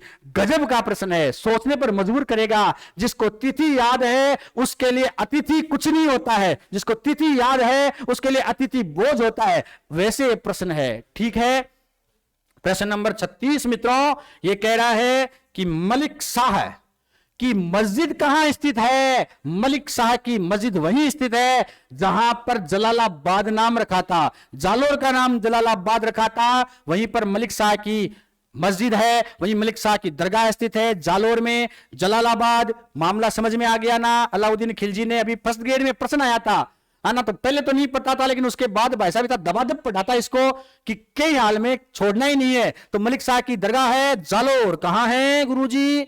जालोर। 37वां प्रश्न भी देख लो लगे हाथ कि 1857 की क्रांति में अंग्रेज एवं जोधपुर राज्य की संयुक्त सेना को किसने पराजित किया? अरे काले गोरों का युद्ध याद है ना गुरुजी? काले गोरों का युद्ध कौन सा है वो युद्ध? काले गोरों का चेल्लावास है। मारो चेल्लो इया किया रे जा बाकी, है ने, मैं बाको चेल्लो और बेबाका चेल्ला, कुल मिला ठाकुर कुशाल सिंह। कौन है? ठाकुर कुशाल सिंह। बाकी तो हो ही नहीं सकते। जयदयाल कोटा से था, आपको पता है, मेहराब खान कोटा से था, आपको पता है ना, ये राम सिंह ये कोटा से आदमी थे। अरे क्या मतलब है फर्जी सबके सब। याद रखो ठाकुर कुशाल सिंह को। किसको याद रखो? कुशाल सिंह को। तो 37वां प्रश्न में सही आंसर कौन है? ठाकुर कुशाल सिंह ने चेलावास के युद्ध में बशीर दिया था भाई साहब जोधपुर के, है ना, सेना को, और अपने अंग्रेजों की संयुक्त सेना आई थी, है ना। कुल मिलाकर के प्रश्न नंबर 37। उसके बाद 38वां प्रश्न, कोशिश कर रहा हूं मैं बहुत स्पीड से आपको समय से ये वीडियो मिल जाए। 37वां प्रश्न है, लेकिन आप सब्सक्राइब कर दोगे दोस्तों तो आपको ये लाइव मिल जाता। मैंने कहा था रे सब्सक्राइब कर दो, मैं ये वीडियो लाइव देता, आपको कितना मजा आता गुरुजी लोगों, है ना। सब्सक्राइब करो जिससे आपको लगे कि भाई साहब हम अभी आए हैं यूट्यूब पर,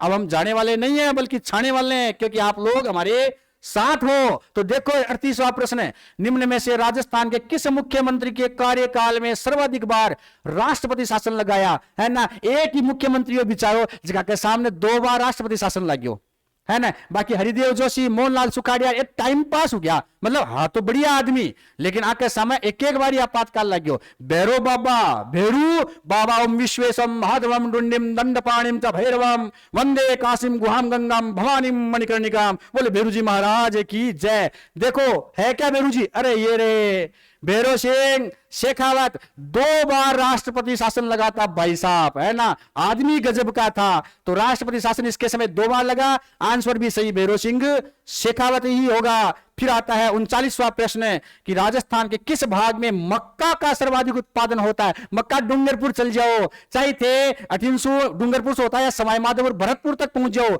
भीलवाड़ा में चल जाओ, राजसमंद में चल जाओ। देखो एक बार राजस्थान देखो आप, आगे मुझे को नहीं आवे कैसा, मक्का की बात पूछी, ऑप्शन बाद में देखेंगे, पहले यहां देखो, ये मक्का का इलाका है, ये किसका इलाका है, ये मक्का का इलाका है। इलाका केवल कुत्तों का नहीं होता है, इलाका मक्का का भी होता है। ये मक्का का इलाका है, ये मक्का का इलाका, ये मक्का का इलाका, तो ये पूरा मक्का है, तो ये दक्षिणी भाग में पाया जाता है मक्का। देखो ऑप्शन कहां कहां है, दक्षिणी और दक्षिणी पूर्वी, इसके अलावा कोई ऑप्शन काम का नहीं है। तो आंसर सही कौन सा होगा, दक्षिणी तथा दक्षिणी पूर्वी भाग में मक्का पाया जाता। ये प्रश्न रहा, आपके बाएं हाथ के खिलाड़ी हो आप लोग तो भाई साहब, ये प्रश्न आप ऐसे करके आओगे जैसे चटमंगनी पटब्याह होता है ना। तो कुल मिलाकर के याद रखो, है ना, उदाहरण सटीक नहीं बेटे तो बिठा लेना, है ना। राजस्थान के किस भाग में मक्का का सर्वाधिक उत्पादन होता है, दक्षिणी और दक्षिणी पूर्वी भाग में, दक्षिणी तथा दक्षिणी पूर्वी भाग में मक्का सबसे ज्यादा होता है। साथियों प्रश्न नंबर बात करें हम 40वें की,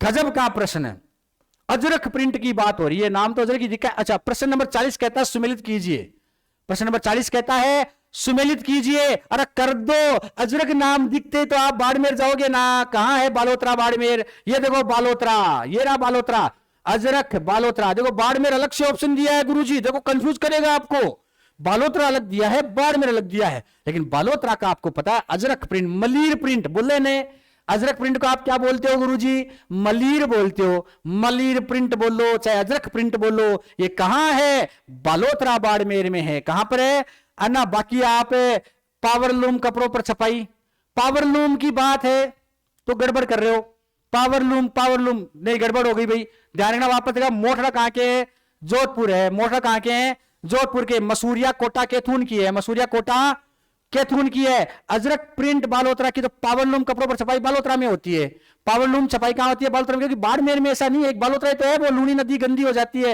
लेकिन लूनी नदी उसकी वजह से गंदी नहीं होती है, लूनी नदी तो आपको पता है मिट्टी की वजह से होती है। तो आप इसको थोड़ा सा यहां कर दो, इस तरह से कर दो तो आपका सही हो जाएगा। ये अजरक प्रिंट को आप यहां ले जाओ, है ना, पावरलूम को यहां तक ठोक दो। अब देखो आप कि देखो एक बार पहले में चौथा देखो, पहले में चौथा अजरक प्रिंट को आप बाड़ में ले जाओ भाई, है ना। बालोतरा के लिए एक और ऑप्शन मिल गया आपने, पावरलूम कपड़ों पर छपाई, तो पहले में चौथा कहां है, ये रहा पहले में चौथा, और है क्या पहले में चौथा, कहीं पर नहीं है, तो आगे देखने की जरूरत ही नहीं है। अल्लो सही, क्योंकि अजरक प्रिंट कहां है, बाड़मेर में है, पावरलूम कपड़ों पर छपाई कहां है गुरुजी, अपने बालोतरा में हो गई, क्योंकि बाद में वो नदी लूनी नदी में पानी चला जाता है। मोटरा जोधपुर का फेमस है, मसूरिया कैथून कोटा का फेमस है, हो गया ना पहला सही, ये लो, तो 40वें में पहला सही है ना। प्रश्न नंबर 41 की ओर हम बढ़ते हैं।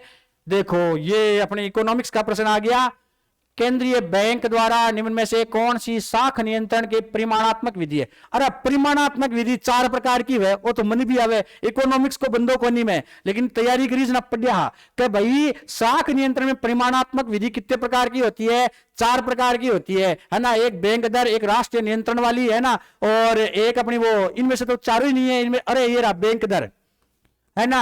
तो भाई साहब साख नियंत्रण की परिमाणात्मक विधि कौन सी है, बैंक दर। बाकी ये तो नहीं है, ये भी नहीं है, ये भी नहीं है। 4 प्रकार की विधियां होती है ना, उनमें 4 में एक होती है बैंक दर। एक कौन सी होती है भाई, बैंक दर होती है ना, एक राष्ट्रीय निर्माण वाली, एक वो बैंक दर है, एक वो रुपया का विनिमय वाली। तो कुल मिलाकर के केंद्रीय बैंक द्वारा निम्न में से कौन सी साख नियंत्रण की परिमाणात्मक विधि है, बैंक दर। कौन सी भाई, बैंक दर। फिर हम आगे बढ़ते हैं, प्रश्न नंबर 42 कहता है आपको, क्या कहता है कि श्रीधर अंगारे देवगढ़ शैली किस चित्र शैली को, अरे भाई प्रश्न पूछ लियो कि चित्र शैली को प्रकाश में लाए देवगढ़। ये रहा देवगढ़, मेवाड़ रियासत में देवगढ़ भाई साहब झूम झूम कर बोला था, देवगढ़ मेवाड़ रियासत में झूम झूम कर बोला था, और देवगढ़ शैली को प्रकाश में लेकर आए थे श्रीधर अंगारे। और वैसे महाराणा प्रताप को श्रेय जाता है देवगढ़ शैली के चित्र बनवाने के लिए, लेकिन हम श्रीधर अंगारे का कहां करेंगे, देवगढ़। बाकी तो किशनगढ़ में बड़ी ठिणी है ना, शाहपुरा उनियारा टोंकाड़ो है, शाहपुरा अपने भीलवाड़ाड़ो है। तो कुल मिलाकर इनकी शैलियां आप वैसे भी जानते हो, है ना। प्रश्न नंबर 43 आपको कहता है गुरुजी कि हटुंडी अजमेर में गांधी आश्रम की स्थापना किसके द्वारा की गई। अरे तो अजमेर में पूछ रहे हो, तो अजमेर तो जाना ही यहाँ पर लोग, है ना भाई। मैं हूं सिकर का, लेकिन रहता तो अजमेर में हूं, तो जानता ही हूं कि हटुंडी अजमेर में भाई साहब अपना गांधी हरिभाऊ उपाध्याय था। आज गांधी आश्रम की स्थापना की थी इसने 1927 में, अगर आपको याद हो तो 1927 में हटुंडी अजमेर में हरिभाऊ उपाध्याय ने गांधी आश्रम की स्थापना की थी। थोड़ा स्पीड है, लेकिन मेरी क्या है कि साहब आदत ही स्पीड की रह गई है ना। थोड़ा आप मैनेज करें, मैं थोड़ा धीरे बोलने का प्रयास भी करूंगा, लेकिन पेपर का समय कम है अपने पास। तो 43वां प्रश्न, सही आंसर हरिभाऊ उपाध्याय 1927 में अजमेर की धरती पर हटुंडी में गांधी आश्रम की स्थापना की थी इसी उपाध्याय भाई साहब ने। यह वही हरिभाऊ उपाध्याय जिसको हमने बिजोलिया किसान आंदोलन में पढ़ा था कि जब 1927 में हमारे विजय सिंह जी पथिक हमें छोड़कर चले गए बिजोलिया किसान आंदोलन से, जब राम नारायण चौधरी ने, माणिक्यलाल वर्मा ने, जमुनालाल बजाज ने विजय सिंह पथिक को कहा था कि आपकी वजह से हमारी हालत खराब होती जा रही है। विजय सिंह पथिक ने कहा था ये लो तुम्हारा लोटी और कुर्ता, हम चलते हैं अपनी धोती पहन के, और चले गए विजय सिंह जी पथिक, है ना। बाद में वो धोती पहन कर वापस कौन आया? जमुनालाल बजाज का खास आदमी हरिभाऊ उपाध्याय आया था। महात्मा गांधी के कहने पर इन्होंने बिजोलिया किसान आंदोलन का नेतृत्व 1927 में किया था। अगर आपको याद हो तो 31 तक छाया रहा था बंदा, ये था हरिभाऊ उपाध्याय, है ना। याद है ना, मैं रीस नहीं खा रहा हूं, मैं आपको बता रहा हूं, ठीक है। प्रश्न नंबर 44 यह कहता है कि निम्नलिखित पहाड़ियों में से कौन सी सतपुड़ा श्रृंखला का भाग नहीं है? अरे सतपुड़ा को भाग पूछो, एमपी का मायने ठंडा है मध्य। भाई आपने दो पर्वत, एक विंध्याचल पर्वतमाला, एक सतपुड़ा, दो पड़ी।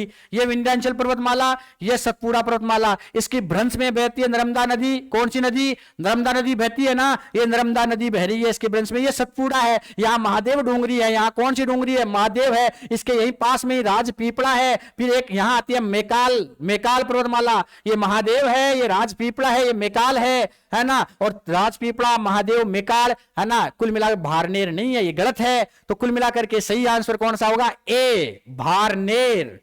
सही आंसर कौन सा होगा मित्रों इसमें?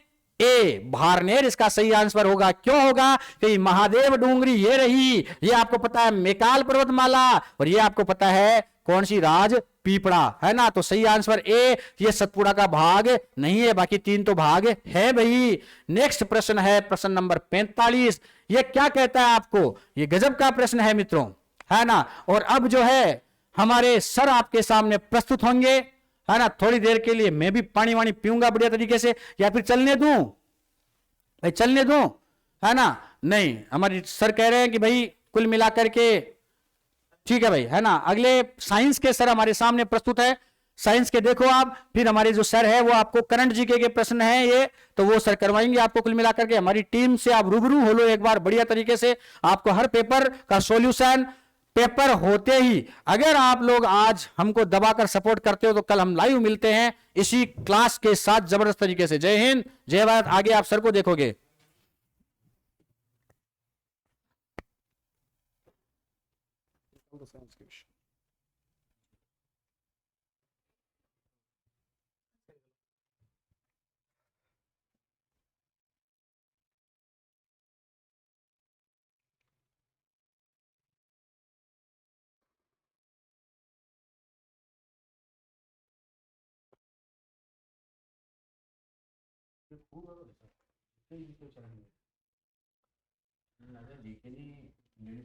ये रही।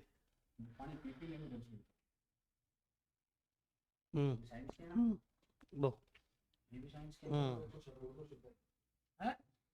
106 नहीं 107, ये कंप्यूटर का है।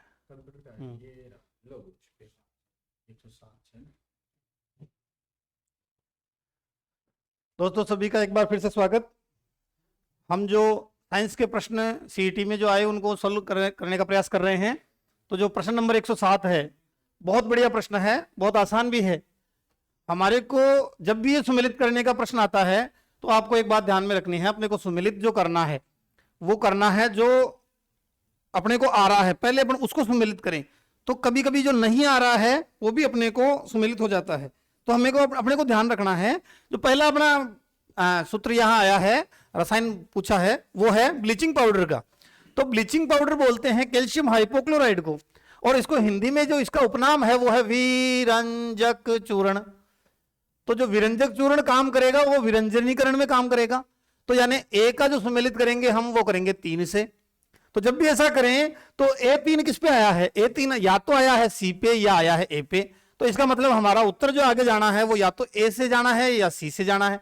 तो यहां पर आगे अगर अपने को अगले प्रश्न रसायन भी नहीं आ रहे तो अनुमान विधि के द्वारा हम आगे इसको बढ़ सकते हैं। लेकिन हम आगे और देखते हैं, बेकिंग सोडा जो होता है वो खाने का सोडा होता है और एंटासिड के रूप में काम में आता है। Sodium bicarbonate, sodium bicarbonate Eno salt में अगर हम इसको देखें तो जब इसको पानी मिलाया जाता है तो कार्बन डाइऑक्साइड गैस बाहर निकलती है और इसका विघटन होता है NaOH में, सोडियम हाइड्रोक्साइड में। तो इनोसोल्ट के अंदर भी इसका प्रयोग किया जाता है।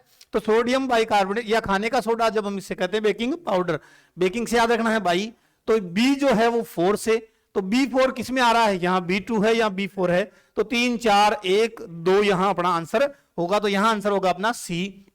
फिर भी अपन आगे देखते हैं, यहां जो वॉशिंग सोडा है वो वॉशिंग सोडा कांच बनाने में काम में आता है। और दूसरा अगर हम बात करें सोडियम क्लोराइड की, तो सोडियम क्लोराइड हम वैसे जानते हैं H2 और Cl के उत्पादन में इसका उपयोग होता है। तो यहां पर हमारा जो आंसर जाएगा वो जाएगा C राइट होगा, A3 B4 C1 और D2। अगला बहुत अच्छा प्रश्न है दोस्तों, आपको हमारे एप्लीकेशन में जब हमने ग्रंथियां पढ़ाई थी और जिस बच्चे ने सीरियस होकर ग्रंथियां पढ़ी है तो उसमें यह प्रश्न आपको मिलेगा, पूरी ग्रंथि मिलेगी। और ये प्रश्न डिटेल से हमने जिक्र किया था उस समय, क्योंकि ऐसा प्रश्न है जो सामान्यतः देखी ऐसी चीजें नहीं जाती है, कुछ ग्रंथियों में चीजें पाई नहीं जाती। तो हमने उसमें बात की थी कि लैंगिक परिपक्वता के समय तो पिनियल ग्रंथि जाती है और थाइमस ग्रंथि जो है वो भी 6 से 14 12 13 साल होते हुए गायब हो जाती है, खत्म हो जाती है, निष्क्रिय हो जाती है। तो यहां पर थाइमस ग्रंथि जब हमने पढ़ाई थी तो इसको विशेष रूप से अपन ने जिक्र किया था।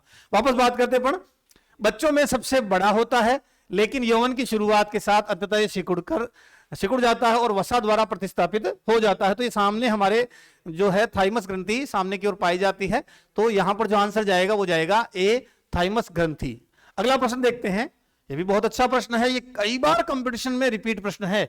तो ऐसा नहीं है कि विज्ञान में कोई अलग चीजें पूछी है, बार बार जो पूछी जा सकने वाली चीजें अगर हम उनको ही रिपीट करें तो इस पेपर के कुछ प्रश्न अपन सॉल्व कर सकते हैं। तो ये हमेशा ये एक स्थापित तथ्य है कि कोई वस्तु अगर संतापूर्वक नीचे की ओर गिरती है तो उसकी कुल ऊर्जा हमेशा स्थिर रहती है। तो ये प्रश्न भी बहुत आसान था। अगला ये नया प्रश्न है एक, जिसमें एक फुल फॉर्म पूछी है, फुल फॉर्म पूछी है ओटेक की। ओटेक जिसे हम ओशियन थर्मल एनर्जी कंजर्वेशन कहते हैं। तो यहां पर 2 अपने ओशन आया है, बाकी में इसको ऑयल रिलेट कर दिया है। तो यहां पर अपना बी और सी तो वैसे भी अपने गलत हो जाते और यहां टाइड का कोई मीनिंग नहीं है। तो अपने आप ये प्रश्न जो है अपना ए ऑप्शन इसमें सही होगा, ओशन थर्मल एनर्जी कन्वर्शन। दोस्तों हम जो आंसर बता रहे हैं ये आप इन्हीं को आंसर मानेंगे, क्योंकि हम अगला प्रश्न अपना आया है फिजिक्स का, बहुत ये भी आसान प्रश्न है। बार बार अपन जब भी अभ्यास करते हैं अगर ओम के नियम के प्रतिरोधों के संयोजन के, तो ऐसे प्रश्नों को अपन देखते हैं। अगर हम बात करें प्रश्न को देखें तो 2 शाखाओं वाले समांतर परिपथ का प्रतिरोध 12 ओम है। जो समांतर प्रतिरोध है वो अपने को दे दिया है और एक शाखा का प्रतिरोध दिया है 18 ओम और दूसरी शाखा का प्रतिरोध क्या है। तो अगर हम इसको निकालेंगे तो 1/R 1/R1 1/R2 से निकालेंगे। जो समांतर प्रतिरोध दिया वो दिया है 1/12, जो समांतर प्रतिरोध दिया है वो दिया है अपने को 1/12। थोड़ा सा इसको जूम कर लेते हैं अपन। समांतर प्रतिरोध दिया है अपने को 1/12। वापस देखते हैं इसको,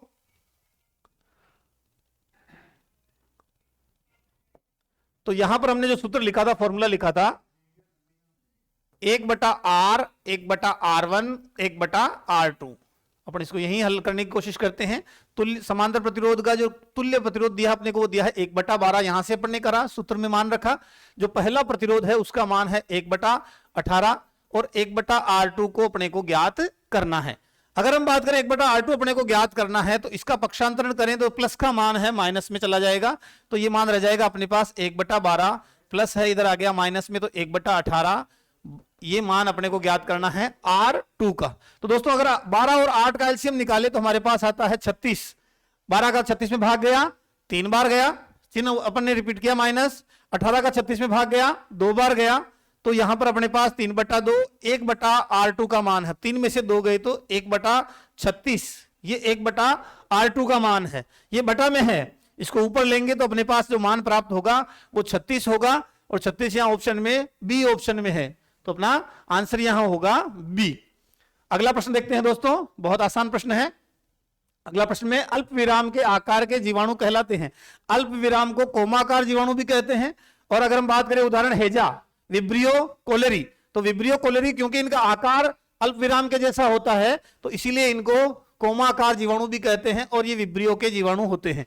तो यहां पर आंसर जाएगा, वो जाएगा ए। अगला प्रश्न देखते हैं, निम्न पर विचार करें, मीथेन, नाइट्रस के ऑक्साइड, हेलोन्स, निम्न में से कौन समतापीय ओजोन के ह्रास के लिए उत्तरदायी हैं? तो यहां पर अगर हम कंफर्मली आंसर के लिए जाएं तो नाइट्रस ऑक्साइड और हेलोन्स दोनों ओजोन के क्षरण के लिए उत्तरदायी हैं, लेकिन हमारे को कहीं पर 2 और 3 ऑप्शन मिला नहीं है। लेकिन मेथेन भी दोस्तों अगर हम बात करें तो क्रिया करती है ओजोन से, तो अगर जो स्थितियां अपने को दी है, आंसर जो ऑप्शन दिए हैं उनके अनुसार अगर हम आंसर जानना चाहें तो इसमें आंसर जाएगा 1, 2 और 3। आगे देखते हैं अगला प्रश्न, जैव विविधता से संबंधित सही कथन है, जैव विविधता से संबंधित सही कथन है। ये पेज अपन सेव कर लेते हैं। जैव विविधता से संबंधित सही कथन है,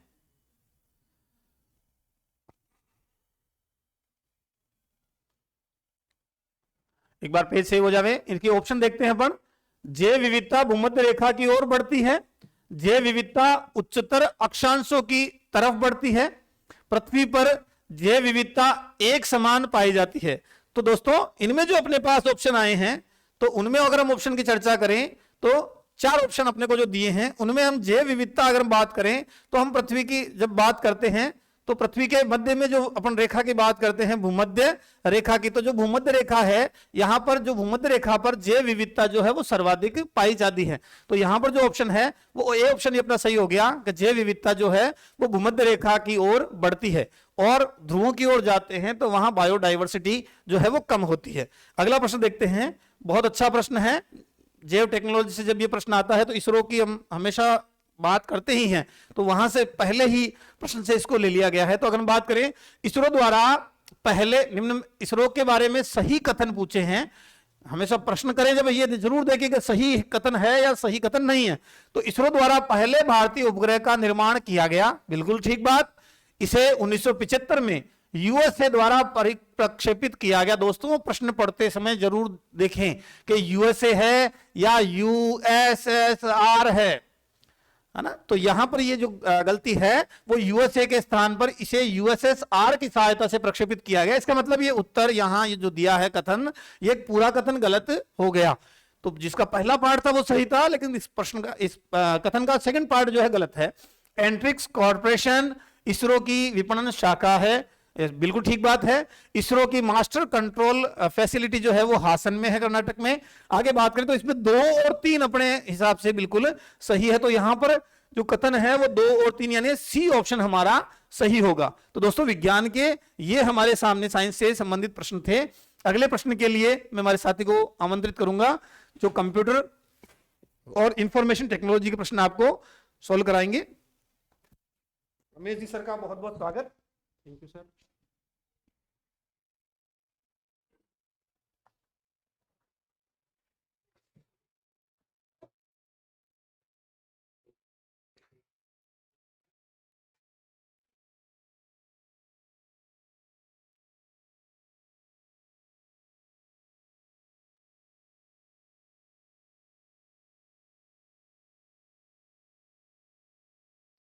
तो देखिए साथियों, जो कंप्यूटर के जो क्वेश्चन आए हैं उनके बारे में हम चर्चा कर रहे हैं, जो आज के जो फर्स्ट शिफ्ट के अंदर आए हैं उनके बारे में।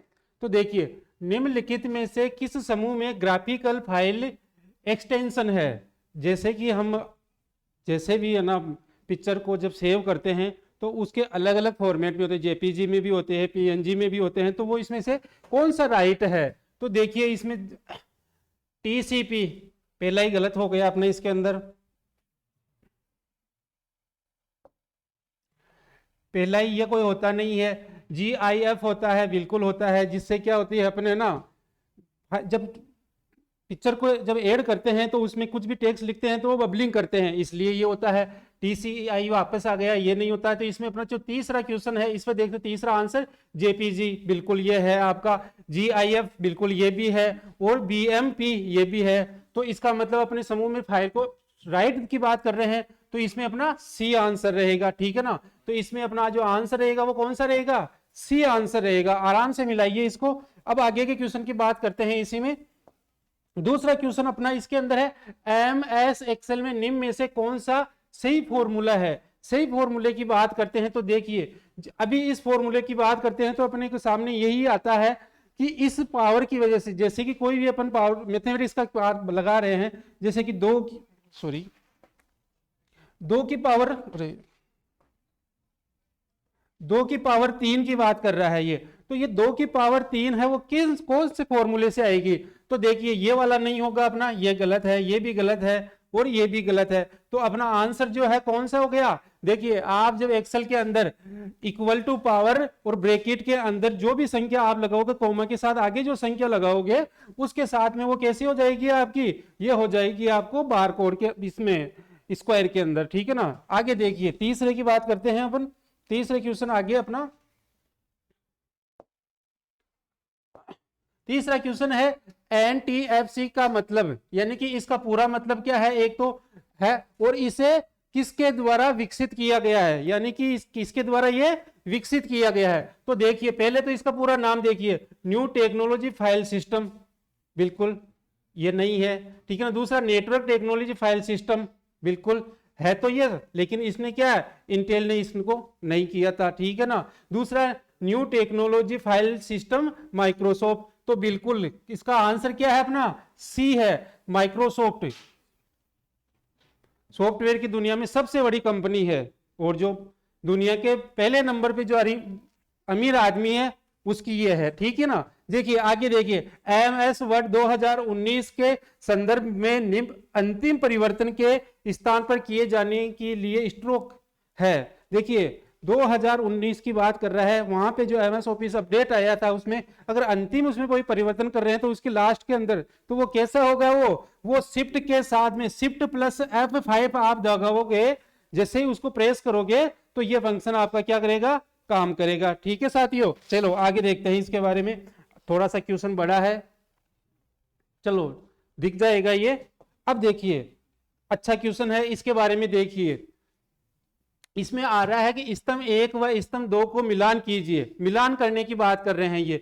तो देखिए बार कोड की बात कर रहा है ये। अब बार कोड जो है कहां पे यूज होता है, ये बार कोड होता है आपको कहां पे, डिपार्टमेंट में स्टोर के जो लेबल लगे हुए थे है ना, वहां की बात करते हैं। तो पहले के अंदर कौन सा आ गया, ये तीसरा आ गया, ठीक है ना। दूसरी बात करें OMR जैसे अभी आपने क्या किया था, एग्जाम देके आए थे, जब क्वेश्चन आंसर करने के बाद में आपने जो गोले लगाए थे उसी के बारे में ये चर्चा कर रहा है। तो किसके अंदर की बात कर, वस्तुनिक परीक्षाओं की बात कर रहा है, तो इसमें कौन सा आ गया, 1 नंबर आ गया, ठीक है साथियों। MICR की बात करते हैं तो ये बैंक के अंदर जब चेक जाते हैं तो इसको स्कैन करने के ये काम में आता है, तो यहाँ पे कौन सा हो गया, यहाँ पे इसका 4 नंबर आ गया, ठीक है ना। QR कोड, कितनी बार टीवीओं में बताया जाता है कि आपका QR कोड ऑनलाइन पेमेंट आने के लिए है ना, जो भी आपको पेमेंट करेगा वो QR की कोड की, तो ऑनलाइन पेमेंट की बात करते हैं यहाँ पे, तो QR कोड की बात करते हैं, ऑनलाइन पेमेंट, इसके अंदर 2 नंबर बाकी जो बच गया वो आपका है ही है। तो देखिए पहले में तीसरा आ गया, ठीक है, ये 2 में है तो पहला ये हो गया, ठीक है। दूसरे में दूसरा हो गया, ये भी ठीक है। तीसरे में चौथा हो गया ये रहा, तो अपना आंसर क्या हो गया इसके अंदर, सी हो गया है। आराम से देखिए ये इसका आंसर क्या हो गया, सी हो गया। देखिए आगे के क्वेश्चन की अपन चर्चा करते हैं। हाँ यहाँ पे देखिए, हाँ लाइफ 5 के बारे में निम्नलिखित कथनों पर विचार कीजिए, ठीक है ना। लाइफ 5 के बारे में ये बात कर रहा है, ठीक है ना। डेटा ट्रांसफर करने के लिए ये सामान्य बल्ब का उपयोग करता है, बिल्कुल ये भी सही है, ठीक है ना। और दूसरी बात कर रहा है, ये तकनीकी प्रकाश के दृश्यमान स्पेक्ट्रम का उपयोग करती है, ये भी बढ़िया बात है, ये भी राइट है इसके बारे में। दूसरा ये कह रहा है लाइफ 5 की गति वाईफाई की तुलना में धीमी होती है, ये गलत है, इसका धीमी नहीं होती है, बिल्कुल इसके बराबर या उससे अधिक होती है। चौथा बात करते हैं लाइफ 5 वाईफाई से सस्ती तकनीकी है, नहीं ये गलत है, इसके पैसे ज्यादा लगते हैं आपके। तो देखिए अपना ऑप्शन कौन सा हो गया, पहला और दूसरा ऑप्शन आपका क्या है इसमें, राइट है। तो इसका आंसर अपने पास क्या हो गया, तीसरा आंसर हो गया, ठीक है ना। अब आगे के देखिए, ये क्वेश्चन आपके साइंस के हैं, ये कंप्लीट आपके सॉल्यूशन हो चुके हैं। आगे के जो क्वेश्चन है इंग्लिश के क्वेश्चन आएंगे, तो सर आ रहे हैं इसके लिए। तो देखिए आप इंग्लिश के क्वेश्चन के बारे में।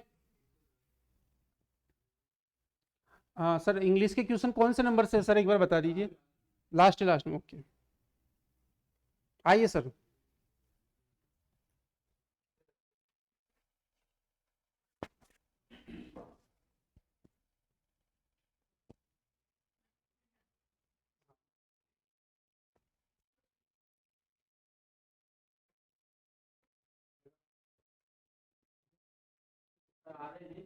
इंग्लिश है, इसके बाद में आपका मैथ और रीजनिंग है। तो जल्दी ही ये बढ़ाने के लिए ज्यादा से ज्यादा इस चैनल को सब्सक्राइब करें, लाइक करें एंड शेयर करें, ताकि आपको जल्दी से जल्दी यही वीडियो आपको ऑनलाइन मिले। ठीक है ना सर? तो बिल्कुल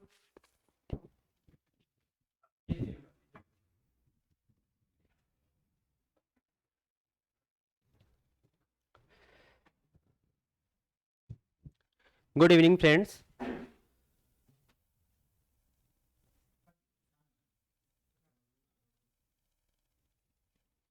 सबसे पहले हम देखेंगे क्वेश्चन जो अपना आता है पैसेज से रिलेटेड।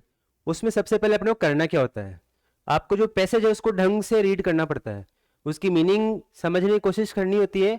और अगर आपको इसकी मीनिंग समझ में नहीं आ रही है तब आपको ये जो क्वेश्चंस है उसको ढंग से देखना है और पैसेज में उसको रीड करते जाना है कि वर्ड्स जो हैं कहाँ मिल रहे हैं आपको। जैसे अपना क्वेश्चन नंबर 141 देखिए, some games prepare the children for. अब आप यहाँ देखिए आपको कहाँ मिलेगा, गेम्स कहाँ मिलेंगे, childrens also engage in important play ritual like playing. ये गेम्स है with dolls, cops, robbers which prepare them for adolescence and adulthood. ये आपका उत्तर है, आपको ये चेक करना है, आपको बस मैच कर लो आप इसको और आपका एक्चुअल मीन उसका अर्थ आपको मिल जाएगा। तो आपका उत्तर इसका होगा ए। 141 का आंसर होगा A, adolescence and adulthood. The antonym of the word curiosity given in the passage. Antonym यानी विलोम शब्द। क्यूरियोसिटी यानी होता है जिज्ञासा, और इसके अंदर इंट्रूसिवनेस है, प्राइंग है, इंक्विजिटिवनेस है, ये सब किसी न किसी रूप से जिज्ञासा को बढ़ाने के लिए काम में आते हैं। अपाथी जो है यानी इसका जो ऑप्शन नंबर बी है उसका अर्थ होता है उदासीनता। तो अपना सीधा सा उत्तर अपने को विलोम शब्द निकालना है, एंटोनिम निकालना है, तो क्यूरियोसिटी का एंटोनिम होगा apathy. Next question is that the synonym, synonym यानी समानार्थी, पर्यायवाची of the word stifled given in the passage. अब आपको थोड़ा कंफ्यूजन होएगा कि यार स्टिफल्ड वर्ड हमने कभी सुना ही नहीं है, उसका उत्तर कैसे निकालेंगे। तो आप आराम से ऑप्शंस देख लीजिए। ऐसा कभी हो सकता है कि अपन ने ये वर्ड नहीं पढ़ा है तो ऑप्शंस देख लो। एनहेंस्ड, एनहेंस यानी क्या होता है, बढ़ाना। इंस्पायर्ड, प्रेरित करना, उसमें बढ़ाने की बात हो रही है। एम्पलीफाइड, एम्पलीफायर आप साउंड में भी म्यूजिक को भी एम्पलीफाई करते हो, उसमें बढ़ाना। सप्रेस यानी दबाना। अब आप चेक कर लीजिए, आपको स्टिफल्ड का मीनिंग नहीं पता है, लेकिन एक्चुअल में अगर आपने ऑप्शंस देख लिए हैं, उनका उत्तर पता चल गया, तो इन चारों में से अलग ऑप्शन कौन सा आएगा, सप्रेस्ड। स्टिफल्ड का मीन होता है दबाना। नेक्स्ट क्वेश्चन देखिए आप, चूज द करेक्ट ऑप्शन। आपने को पैसिव देखना है, इसमें एक्टिव दिया है दे मेड मी लाफ। देखिए आपने पैसिव वॉइस की प्रैक्टिस की होगी, उसमें आपको सबसे पहले पता है कि आपको ऑब्जेक्ट से सेंटेंस शुरू करना है। इसके अंदर ऑब्जेक्ट देखिए मी है, मी को आप कन्वर्ट करेंगे, ऑब्जेक्ट को जब फर्स्ट नंबर पे लाएंगे तो इसका मी का हो जाएगा आई। अब आप देखिए आई कहां में लिखा हुआ है, यहाँ दे है, यहाँ दे है, दोनों ऑप्शन गलत हो गए। ये अपने को देखना नहीं है, अपने पास सिर्फ ए और बी रह गया। आई हो गया अपने।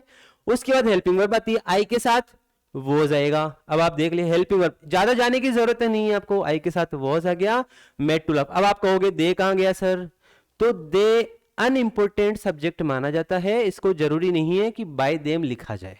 आपका आंसर होगा B. The next question is that give one word substitute. One word आप लोगों ने पढ़े होंगे, a large number of fish swimming together. ये जो आपकी नाउन होती है उसके लिए बनाया गया है कि किस प्रकार ग्रुप को क्या बोलते हैं। बड़ा नंबर फिश जब तैरती है एक साथ तो उसको क्या बोलते हैं, देखिए लिटर होता है, वो होता है भूसे का ढेर। भूसा जानते हो आप, चारा जो होता है उसके ढेर को लिटर बोलते हैं। ट्रुप ग्रुप होता है, मंडली के लिए काम में आता है। स्वार्म भी किसी प्रकार का जो ग्रुप होता है उसके लिए काम आता है, लेकिन जो मछलियां तैर रही है एक साथ उसके लिए आता है शोल। आपका करेक्ट आंसर होगा सी। 145 में आंसर होगा आपका C. Question number 146, choose the correct Hindi translation. बहुत ही आसान आपके लिए। सबसे बढ़िया बात मैं आपको बता दूं कि इंग्लिश के जो भी क्वेश्चन है बहुत ही आसान है। आप बस थोड़ा सा दिमाग, थोड़ा सा कंसंट्रेट करोगे खुद को, तो इतना ऐसा लगेगा कि इंग्लिश तो कर ही सकते हैं।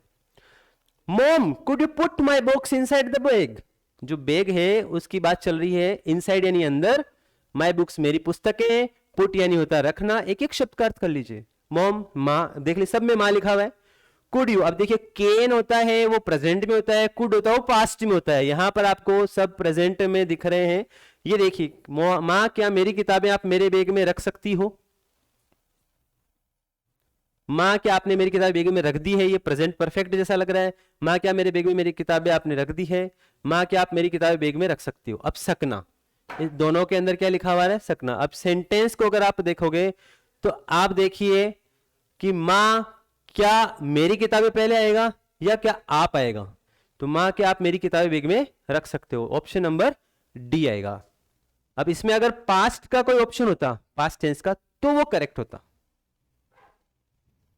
Which of the following is are the correct statement is regarding letter? Letter writing, अपन ने देखा होगा कई बार, आप लोग लेटर पढ़ते हैं, लेटर किस प्रकार से हमने लिखना है, लेकिन आपको सबसे पहले पूरा उसको जो फॉर्मेट होता है वो आपको पता होना चाहिए कि डेट कहाँ लिखनी है, एड्रेस कहाँ लिखना है, क्या कहाँ किस प्रकार होगा। और इसके भी टाइप्स होते हैं, फॉर्मल और इनफॉर्मल, जो आप लोगों ने पढ़ा होगा, अपन नेक्स्ट क्लास में अपन देखेंगे। Option number 1 is that yours faithfully is used for ending a formal letter. Formal letter तो औपचारिक, जिसके अंदर औपचारिकता निभाई जाती है, तो योर्स फेथफुली बिल्कुल राइट है, योर्स फेथफुली ही आता है फॉर्मल लेटर में। आंसर नंबर 1 देखिए, जिसमें भी आएगा वो आपका आंसर। देखिए कितना शानदार तरीका दिया है उन्होंने आपको, मतलब उलझना ही नहीं। आपको अगर पहला पता है कि ये सही है गलत है तो आप उसको सही कर दोगे। फर्स्ट केवल ए में है और कहीं पर भी नहीं है, आप देख सकते हैं। फिर भी आप क्वेश्चन को आगे और पढ़ सकते हैं। The right sequence of writing a letter to the editor, editor को आप लिख रहे हो। देखिए आप कभी भी लेटर लिखते हैं तो एड्रेस आएगा, sender address, receiver address, it's right, but उसके बाद डेट आएगी, डेट सबसे लास्ट में दिया है, रॉन्ग। तो सेकंड नंबर वाला ऑप्शन बिल्कुल गलत है। अब इसके बाद देख लीजिए, फर्स्ट हो गया आपका सही, सेकंड गलत है, इसमें सेकंड लिखा हुआ ही नहीं है। Third, the right format of writing a date in all format. देखिए फॉर्मल लेटर में थोड़ी सी औपचारिकताएं निभानी पड़ती है, वो फॉर्मल तरीका नहीं है, वो इनफॉर्मल हो जाता है। 30 मई 2022 ये तरीका सही है फॉर्मल लेटर के लिए। And the fourth option is yours truly, ये इनफॉर्मल लेटर में आता है, आपका प्यारा, आपका आपके लिए जो विश्वसनीय रहता है उसके लिए काम में आता है। तो अब देखिए मैंने आपको पहले बता दिया ना, आपको अगर पहला आंसर पता है तो आपको केवल ये देखना है, इनमें देखने की जरूरत नहीं है। तो आंसर क्या हो जाएगा, A. The question number 148 is choose the meaning of the underlined phrase idiom.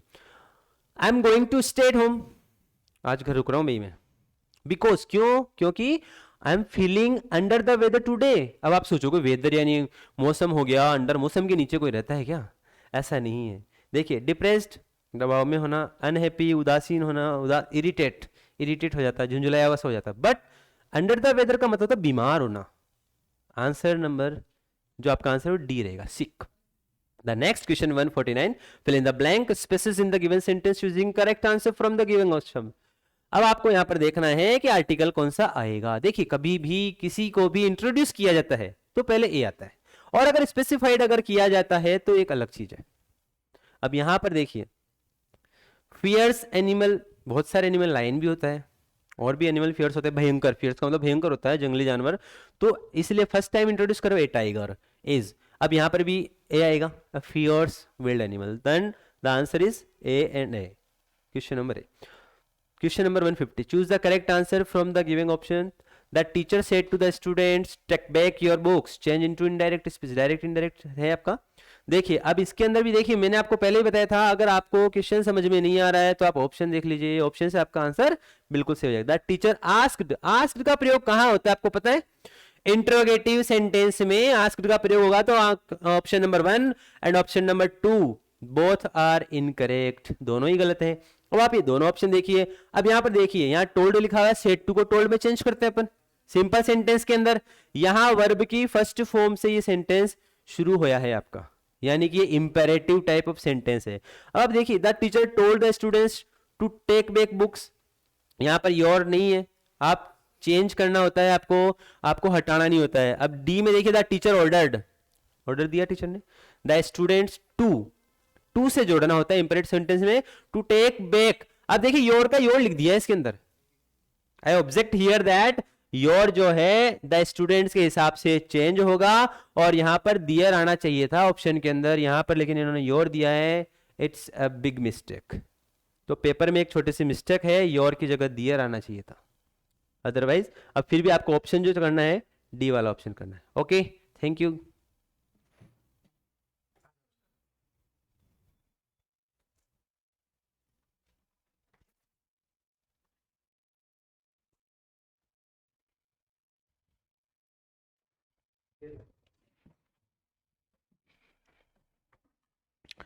हाँ तो दोस्तों, आते हैं रीजनिंग और मैथ्स में। बात करते हैं आज आपने क्या किया और क्या क्वेश्चन थे आपके। ये हिंदी, ये रीजनिंग, हाँ मैथ्स आ गई ना।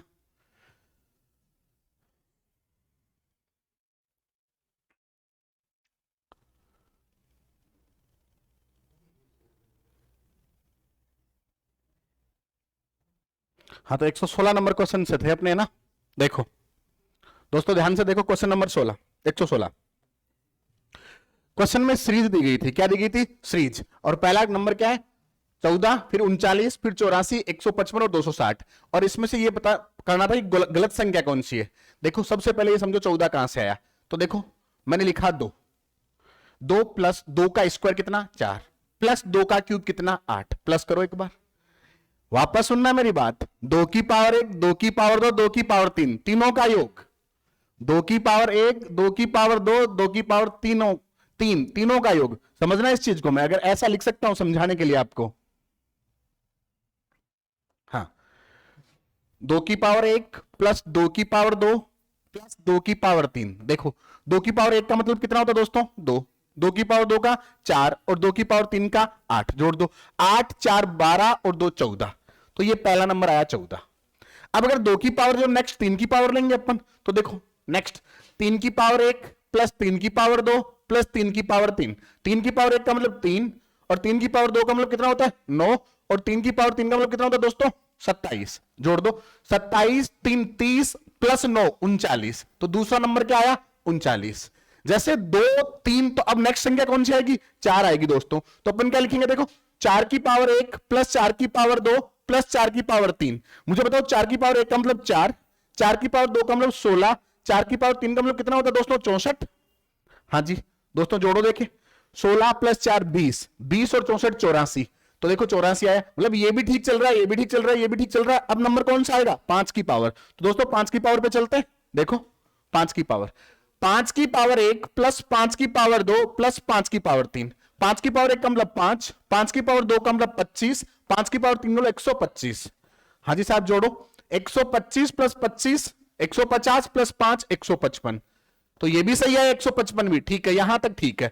अब नंबर में क्या आएगा? 6 की पावर 1। देखो दोस्तों 6 की पावर 1 प्लस 6 की पावर 2 प्लस 6 की पावर 3। 6 की पावर 1 का मतलब 6, ये 36 और ये कितना? 216। हाँ जी साहब जोड़ना है, जोड़ दो। देखो 36 और 6 कितना? 42, 42 और 216 कितना होता है दोस्तों?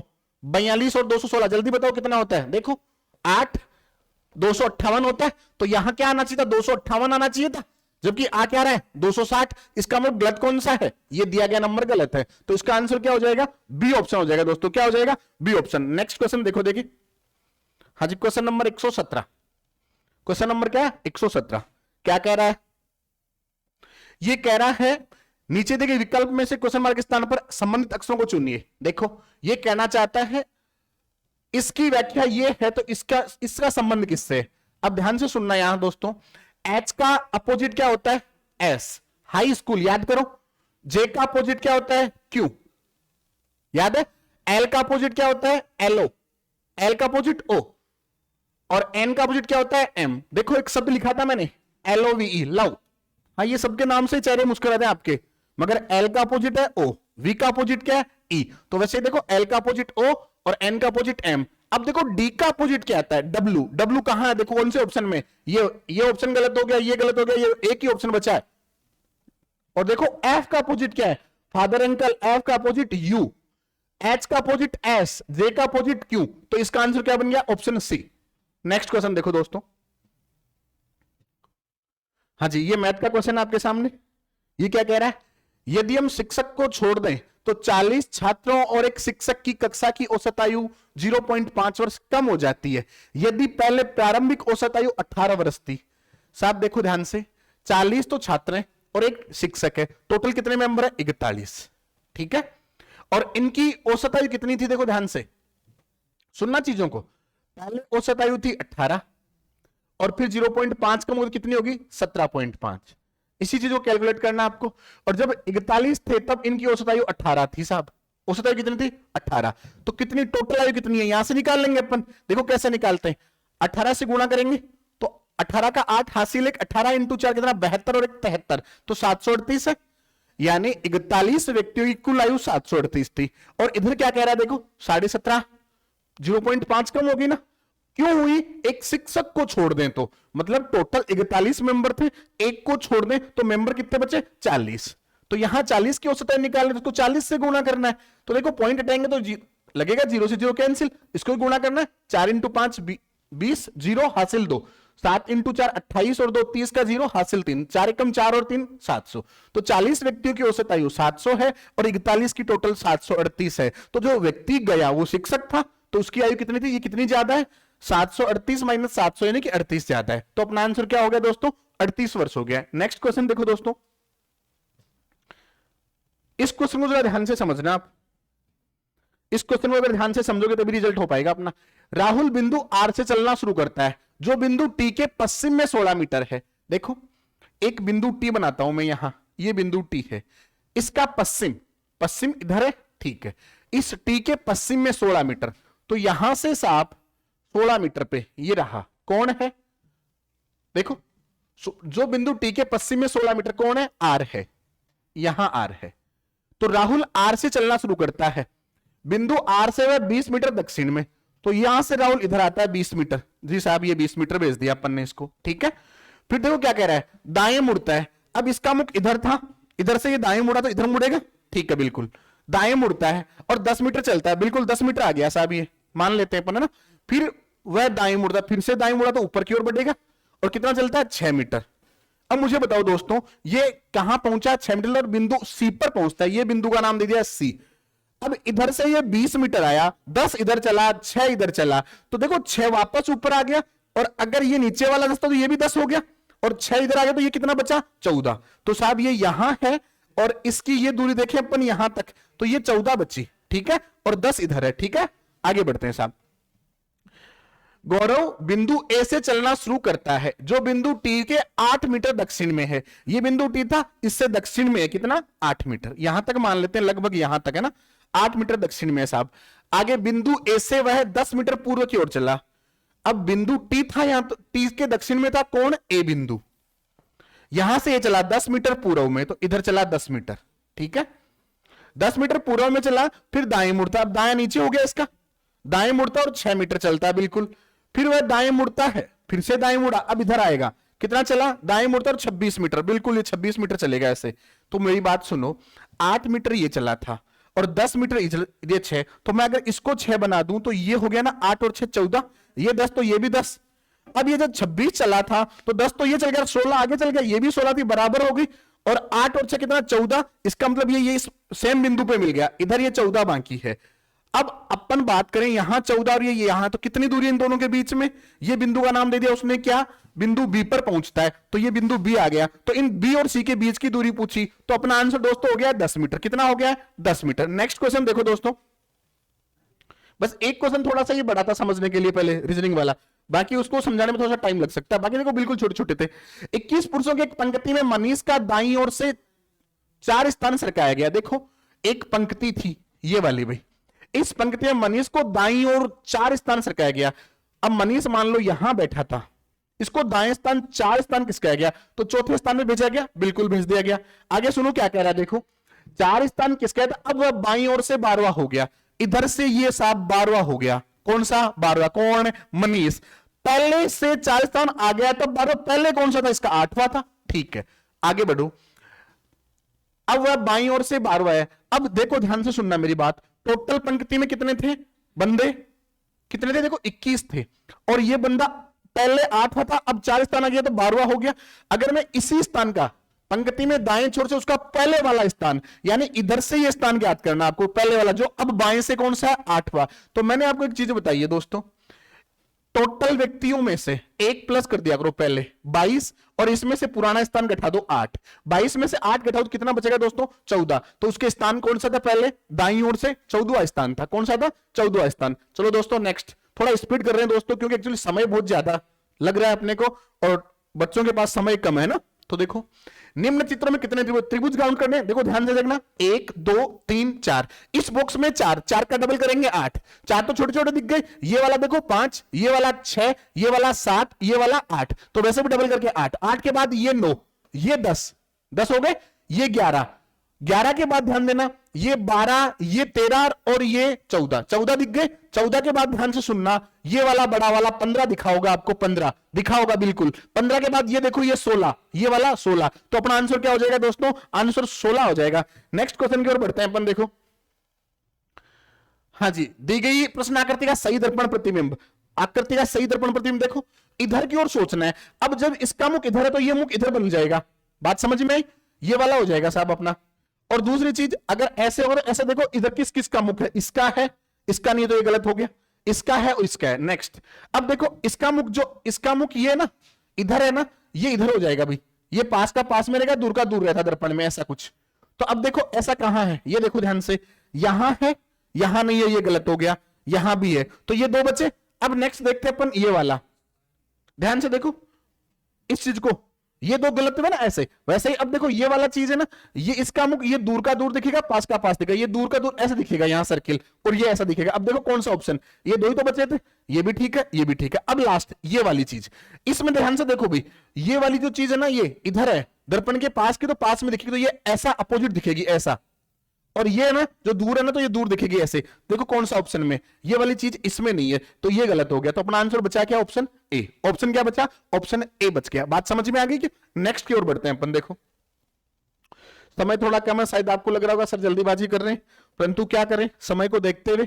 हाँ जी, 2 उम्मीदवारों ने एक चुनाव लड़ा। देखो मैंने ऐसा समझाया था, टोटल उम्मीदवार अगर बात करें 100%, इसमें से एक को मिला 65%, तो दूसरे को कितना मिलेगा? 35%। दोनों का योग 100 हो गया, तो जीता हार का अंतर कितना? 30%। कितना? 30%। उसने कहा कितने मतों से जीता? 420 से। तो 30% की वैल्यू 420, तो 0 से 0, 3 से काट देंगे इसको। कितनी बार? 3 से, बोलो कितनी बार? 12 बार, सॉरी 14 बार। 1% की वैल्यू 14, तो 100% की वैल्यू कितनी होती है? 1400। दोस्तों आंसर बताओ कौन सा? B option. कौन सा? B option. नेक्स्ट देखो, ये बहुत शानदार क्वेश्चन था भाई आपके पास, बहुत शानदार क्वेश्चन था। गुणवत्ता का एक मूल्य टैग होता है, भारत शिक्षा के लिए बहुत सारा धन आवंटित कर रहा है। देखो स्टेटमेंट जो कह दे, इसमें कई सारे क्वेश्चंस बनते हैं। स्टेटमेंट, कथन, तर्क, कथन, निष्कर्ष। तो इसमें देखो निष्कर्ष की बात कर रही है, और जो स्टेटमेंट ने कथन दिया गया उससे निष्कर्ष क्या क्या निकलते हैं वही फॉलो करने हैं आपको। तो इसने बोला गुणवत्ता का एक मूल्य टैग होता है, भारत शिक्षा के लिए बहुत सारा धन आवंटित कर रहा है। बिल्कुल, अगर भारत धन आवंटित करे इसका मतलब शिक्षा के में सुधार होगा। तो इसने पहले बात ये कि भारत में शिक्षा की गुणवत्ता में जल्द ही सुधार होगा। तो ये बात तो सही है भाई, पैसा लगा रहा है, यही उद्देश्य लेके तो लगा रहा है, तो निष्कर्ष भी निकलेगा और बिल्कुल सुधार होगा। अब नेक्स्ट बात, अकेले वित्त पोषण शिक्षा की गुणवत्ता को बढ़ा सकता है क्या? अकेला पैसा ही वित्त विभागीय शिक्षा की गुणवत्ता को बढ़ा सकता है? नहीं, ये गलत बात। अभी अकेले पैसे से शिक्षा नहीं सुधर सकती, तो ये गलत हो गया अभी। तो अब देखो ऑप्शन में चलते हैं, केवल फर्स्ट निष्कर्ष कौन से में? ये ऑप्शन। तो अपना ऑप्शन क्या हो गया? Option A. नेक्स्ट और बढ़ो भैया आगे। ये देखो क्वेश्चन नंबर 125, बहुत शानदार क्वेश्चन। ए बी की बहन है। देखो दोस्तों मैंने आपको समझाया था, जिस पता चल जाए आपको महिला है उस पे अपन सर्किल बनाएंगे, और जो पता लग जाए पुरुष है उस पे ट्रायंगल बनाएंगे। तो देखो ए बी की बहन है, ए है वो बहन है किसकी? बी की। तो ए को बनाया बहन, तो इस प्रकार ये लो। अब सी बी की माता है, सी है वो माता है किसकी? बी की। बी की माता है सी, तो माता है तो महिला है। नेक्स्ट डी सी का पिता है, डी है वो पिता है, पिता है तो किसमें? ट्रायंगल में। नेक्स्ट देखो ई डी की माता है, ई है इसकी भी माता है, तो ई इसके ऊपर सर्किल में। ठीक है, ए किस प्रकार से डी से संबंधित है? ए डी से कैसे संबंध है? इन दोनों की बात कर रहा है, और से किसके लगा? डी के। तो डी इसको क्या कहेगा? देखो डी के बेटी की बेटी, बेटे के बेटी वैसे अपन अपनी लैंग्वेज में कहें तो क्या कहते हैं? दोइती। क्या कहते हैं? दोइती। परंतु दोस्तों दोइती हो पोती हो, दोनों को इंग्लिश में एक ही शब्द कहते हैं, क्या कहते हैं? Grand daughter. क्या कहते हैं? Grand daughter. तो अपना आंसर क्या हो जाएगा? पोत्री। क्या हो जाएगा? पोत्री। दोस्तों नेक्स्ट क्वेश्चन देखो, एक व्यापारी कुर्सी के अंकित मूल्य पर क्रमशः 20% और 10% छूट देता है। देखो दोस्तों उसका अंकित मूल्य दिया हुआ है 2000 रुपए। कितना दिया हुआ है? 2000 रुपए। ये लिख लिया मैंने 2000। इस पे पहला बट्टा कितने परसेंट? 20%, 80% रेट लेगा, बिल्कुल। दूसरा बट्टा कितने परसेंट? 10%, 90% रेट लेगा, बिल्कुल। देखो ये 2 जीरो इससे कैंसिल कर दिया अपन ने, इन 2 जीरो, ये 2 जीरो। 8 इंटू 9 72, 72 इंटू कितना? 20, तो 72 इंटू 2 करते हैं 144, और ये जीरो 1440। आंसर कौन सा हो गया दोस्तों? B option. कौन सा हो गया? B option. चलो थोड़ा स्पीड, नेक्स्ट देखो क्या बोल रहा है। ए की आई बी की आई से 3/5 गुना। देखो ए अनुपात बी अनुपात सी, ध्यान से सुनना। ए बराबर है बी का 3/5 गुना। तो ध्यान से सुनो, मैंने एक चीज बताई थी आपको, इस बी को इधर लाओ तो ए बट्टा बी हो जाएगा। ए की वैल्यू 3, बी की वैल्यू 5, तो बी की वैल्यू 5 तो इसकी वैल्यू 3, ठीक है। नेक्स्ट, बी की आई से 6 सी की आई, सी बराबर है बी का कितना? 6/5 गुना। तो बी की 5 और सी की 6, बी की 5 तो सी की 6। बस अब पूछी किसकी है? सी अनुपात है। किसकी? सी अनुपात है। तो सी का 6 है, ए का कितना है? 3 है। काट देंगे, इसको कटता है क्या? तो 2 अनुपात 1। बोलो कौन सा दोस्तों? ऑप्शन कौन सा है अपना? ऑप्शन बी हो जाएगा। कौन सा हो जाएगा? ऑप्शन बी हो जाएगा दोस्तों। नेक्स्ट क्वेश्चन देखो,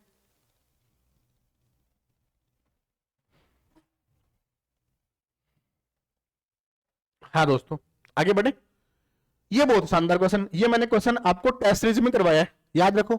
एज इट इज टेस्ट में दिया है, एज इट इज टेस्ट में दिया, same ditto as it is उठ के आया है, मतलब अगले ने कॉपी कर लिया, ये समझ लो। हाँ जी, मैंने क्या समझाया था आपको? जब भी 2 वर्ष दे तो 2 बॉक्स बनाते, 3 वर्ष दे तो 3 बॉक्स बनाते हैं, ऐसा कुछ समझाया था, बिल्कुल। नेक्स्ट 5%, 5% का मतलब 5/100, काटे तो 1/20 हो गया, तो 20 की पावर 2, 2 बॉक्स है तो 2 पावर, तो 20 की पावर 2 का मतलब 400। तो माना मूलधन कितना? 400। तो मूलधन यहां मैंने माना 400 भाई दोस्तों, मूलधन क्या माना? 400 मान लिया मैंने, ठीक है ना। यहां आगे बढ़ते हैं, देखो अपन।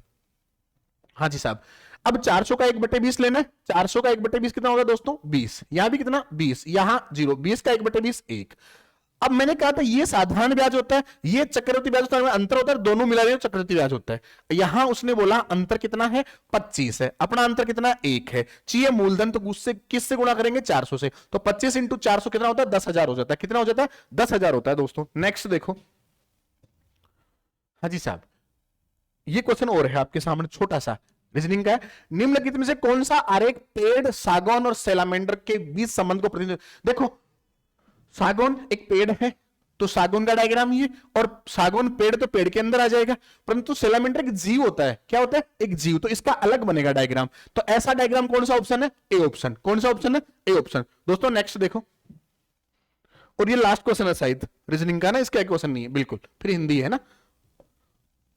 देखो, किसी सांकेतिक भाषा में यदि TRIPPLE का अर्थ DMOQS है, तो दोस्तों इस क्वेश्चन को ध्यान से देखो।